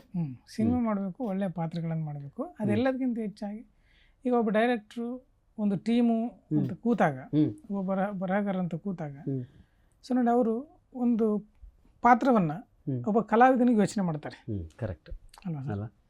ಅದು ಏನಕ್ಕೆ ಯೋಚನೆ ಮಾಡ್ತಾರೆ? ಈ ಕಲಾವಿದ ಈ ಪಾತ್ರವನ್ನು ಮಾಡಿದರೆ ಅದಕ್ಕೆ ಜೀವ ತುಂಬ್ತಾನೆ. ನಾವು ಹಿಂದೆ ಮಾಡಿದ್ದು ಬೇಡ, ಮುಂದೆ ಹಂಗೆ ಮಾಡ್ತೀನಿ ಬೇಡ. ಈ ಸಿನಿಮಾಗೆ ನಾನು ಖಾಲಿ ಹಾಳಿಯಾಗಿ ಹೋದ್ರೆ ಅವ್ರು ಏನೇನೆಲ್ಲ ಮಾಡಿಸ್ಬೋದು ಅನ್ನೋದನ್ನು ನಾನು ಮಾಡಿಬಿಟ್ರೆ ನಾನು ಕಲಿತೀನಿ, ಜೊತೆಗೆ ಅವ್ರಿಗೆ ತೃಪ್ತಿ ಆಗ್ಬಿಡುತ್ತೆ. ಕಲಾವಿದ ಆದವನು ಮೊದಲು ಅರ್ಥ ಮಾಡ್ಕೋಬೇಕಾಗಿರೋದು ತಾನು ಅಂದುಕೊಂಡಿದ್ದೆಲ್ಲ ಪಾತ್ರಗಳು ಸಿಗುತ್ತೆ ಅನ್ನೋದಲ್ಲ, ಸಿಕ್ಕ ಪಾತ್ರಗಳನ್ನ ಏನ್ ಬೆಟರ್ ಮಾಡಬೇಕು. ಹೌದಲ್ವಾ ಸರ್? ಅದನ್ನೇ ಅಲ್ವಾ ಯೋಚನೆ ಮಾಡೋದು ಬೇಕಾಗಿರೋದು. ಜೀವನ ಅನ್ನೋದೇ ಒಂದು ಏಳು ಬೀಳು, ಎಲ್ಲರ ಜೀವನದಲ್ಲೂ ಇರುತ್ತೆ, ಅಪ್ಸ್ ಅಂಡ್ ಡೌನ್ಸ್ ಇದ್ದೇ ಇರುತ್ತೆ. ಅದು ಯಾವುದೇ ಕ್ಷೇತ್ರ ಇರಲಿ. ನೀವು ಇಷ್ಟು ವರ್ಷ, ಒಂದು 23-24 ವರ್ಷ ಆಲ್ಮೋಸ್ಟ್ ಸಿನಿಮಾ ಒಳಗಡೆ ಇದ್ದೀರಿ, ಈ ಕಲಾ ಸೇವೆಯನ್ನ ಮಾಡ್ತಾ ಇದ್ದೀರಿ ಅಲ್ವಾ? ಯಾವ್ದು ಅತ್ಯಂತ ಕಷ್ಟದ ಕ್ಷಣ, ಕಷ್ಟದ ಸಂದರ್ಭ ನಿಮ್ಮ ಜೀವನದಲ್ಲಿ ಅಂತ ಅನ್ಸುತ್ತೆ ನಿಮಗೆ? ನಂದು ಅನ್ನೋದೊಂದು ಸಕ್ಸಸ್ ಅನ್ಕೊಂಡು ಬಂದಿದ್ದು ಆಗ್ತಿರ್ಲಿಲ್ವಲ್ಲ. ಒಂದು ರೂಮ್ ಮಾಡಿದ್ವಿ, ಅದಕ್ಕೆ ತಿಂಗಳಾದರೆ 1000 ರೂಪಾಯಿ ಕಟ್ಟಕ್ಕೆ ಆಗ್ತಿರ್ಲಿಲ್ಲ. ಸೊ ಅಂಥ ಟೈಮಲ್ಲಿ ಏನು ಮಾಡಬೇಕು? ಒಂದು ದುಡಿಮೆ ಮಾಡಬೇಕು, ಬದುಕಬೇಕು, ಜೀವನ ಕಟ್ಕೊಳ್ಳೋದು ಮುಖ್ಯನಾ ಇಲ್ಲಿ ಅಚೀವ್ ಮಾಡೋದು ಮುಖ್ಯನಾ ಅಂತ ಬಂದ್ಬಿಡುತ್ತೆ. ಕರೆಕ್ಟ್, ಎಲ್ರಿಗೂ ಅಲ್ವಾ? ಅಂಥ ಟೈಮಲ್ಲಿ ಎಷ್ಟೋ ಜನ ಅಚೀವರ್ಸ್ ಏನು ಮಾಡ್ಬಿಡ್ತಾರೆ, ಹಿಂದೆ ಉಳ್ಬಿಡ್ತಾರೆ. ಪಾಪ ಅವರು ಗಿವ್ ಅಪ್ ಮಾಡ್ತಾರೆ. ಮಾಡ್ತಾರೆ. ಯಾಕಂದ್ರೆ ಕೆಲವು ಸಂದರ್ಭಗಳಲ್ಲಿ ಅದನ್ನ ಹೆಂಗೆ ಫೇಸ್ ಮಾಡೋದು, ಮುಂದೆ ಹೋಗೋದು ಹೆಂಗೆ ಅನ್ನೋದು ಬದುಕು ಹಂಗೆ ಮಾಡ್ಬಿಡ್ತಾರೆ ಅವ್ರಿಗೆ. ವೆರಿ ಟ್ರೂ ಅಲ್ವಾ? ಸೊ ಬಟ್ ಲಕಿಲಿ ಏನಂತಂದರೆ ಅಂಥ ಸಂದರ್ಭ ಬಂದಾಗಲೂ ನಮಗೆ ನಾವು ಗಿವ್ ಅಪ್ ಆಗಲಿಲ್ಲ, ಆಗ ದೇವ್ರು ಬಿಡಲಿಲ್ಲ. 4 ವರ್ಷದಿಂದ ನಿಮ್ಮ ಲೈಫಲ್ಲಿ ಒಂದು ಘಟನೆ ಕೂಡ ಆಗುತ್ತೆ ಶೂಟಿಂಗ್ ಸಂದರ್ಭದಲ್ಲಿ ಆದಾಗ. ಕರೆಕ್ಟ್. ಆಗಲೂ ಕೂಡ ಅದೆಲ್ಲ ಅಂದರೆ ಕೆಲವರು ಅದನ್ನ ತುಂಬ ಗಾಢವಾಗಿ ತಗೊಳ್ತಾರೆ. ಹೌದು. ಇಲ್ಲ ಆ ಟೈಮಲ್ಲಿ ನಾವು ವೈಫ್ ದಿವ್ಯನ್ ನೆನೆಸ್ಕೊಬೇಕು. ಅವರು ನನಗೆ ಧೈರ್ಯ ತುಂಬಿ ಆ್ಯಕ್ಚುಲಿ ಭಾಳ ಜೊತೆಗಿರ್ತೀನಿ ಅಂತ ಹೇಳ್ಬಿಟ್ಟು ಜೊತೆಗಿದ್ರು ಕೂಡ ಹಂಗೆ ಮಾಡಿದ್ರು ಅವರು. ಆ ಸ್ಟೆಪ್ಪನ್ನು ದಾಟಿ ಬಂದಿದ್ದೇ ಒಂದು ದೊಡ್ಡ ಅಚೀವ್ಮೆಂಟ್ಸ್ ಅಲ್ವಾ? ಆಮೇಲೆ ಆ ಟೈಮಲ್ಲಿ ನನಗೆ ಇಂಡಸ್ಟ್ರಿನೂ ಜೊತೆಗೆ ನಿಂತ್ಕೊತು ಸರ್. ಇಂಡಸ್ಟ್ರಿ ನಮ್ಮ ಭಟ್ರು ಸರ್ ಇರ್ಬೋದು, ಜಗ್ಗಣ್ಣ ಇರ್ಬೋದು, ನಮ್ಮ ರಾಘವೇಂದ್ರ ಹುಣಸೂರು ಸರ್ ಇರ್ಬೋದು, ಶರಣಯ್ಯ ಸರ್ ಇರ್ಬೋದು, ಸತೀಶ್ ಸರ್ ಇರ್ಬೋದು. ಸೊ ಈಗ ಎಲ್ಲರೂ ಕೂಡ ನನಗೆ ಸಪೋರ್ಟ್ ಮಾಡಿದರು. ಜೊತೆಗೆ ಭಟ್ರು ಟೀಮ್ ಏನಿದೆಯಲ್ಲ, ಸೊ ಅವರು ನಿಂತ್ಬಿಟ್ಟು ನನಗೆ ಆಸ್ಪತ್ರೆ ವೆಚ್ಚ, ಖರ್ಚು ವೆಚ್ಚ ಇರ್ಬೋದು ಎಲ್ಲನೂ ಅವರು ತೂಗಿಸಿ ಮನೆಗೆ ತಂದು ಬಿಟ್ಟು 3 ತಿಂಗಳು ಮನೆ ಬಾಡಿಗೆ ಕೂಡ ಕಟ್ಟಿದ್ರು, ರೇಷನ್ ಕೂಡ ಹಾಕಿದ್ದೀನಿ ಆ ಟೈಮಲ್ಲಿ. ಹೌದಾ? ಓಕೆ. ಸೊ ಆ ಟೈಮಲ್ಲಿ ಜೊತೆಗೆ ನಿಂತಾರೆ, ಹಂಗೆ ನಿಂತ್ಕೊಂಡ್ರು ಜೊತೆಗೆ. ಆಮೇಲೆ ಆ ಟೈಮಲ್ಲಿ ನಾನು ನೆನೆಸ್ಕೋಬೇಕು, ಎಸ್ ಆರ್ ನನಗೆ ಫೋನ್ ಮಾಡಿದರು ಹಾಸ್ಪಿಟ್ಲಿರುವಾಗ, ಮಲಗಿರುವಾಗ ಹಿಂಗಾಗಿತ್ತು ಅಂತ ನಮ್ಮ ಬಾಬಣ್ಣ ಅವರು ತಿಳಿಸಿದ್ರಂತೆ. ಫೋನು ಕೂಡ ಕಳೆದೋಗಿದ್ದು ನಮ್ಮದೆಲ್ಲ ಮೇಲಿಂದ ಬಿದ್ದು. ಫೋನು ಇರಲಿಲ್ಲ, ನಂದು ಇರಲಿಲ್ಲ, ವೈಫ್ ದಿವ್ಯಂದು ಇರಲಿಲ್ಲ, ಇಬ್ಬರದು ಕಳೆದೋಗಿತ್ತು. ಬ್ಯಾಗ್ ಸಮೇತ ಎಲ್ಲ ಹೋಗಿತ್ತು.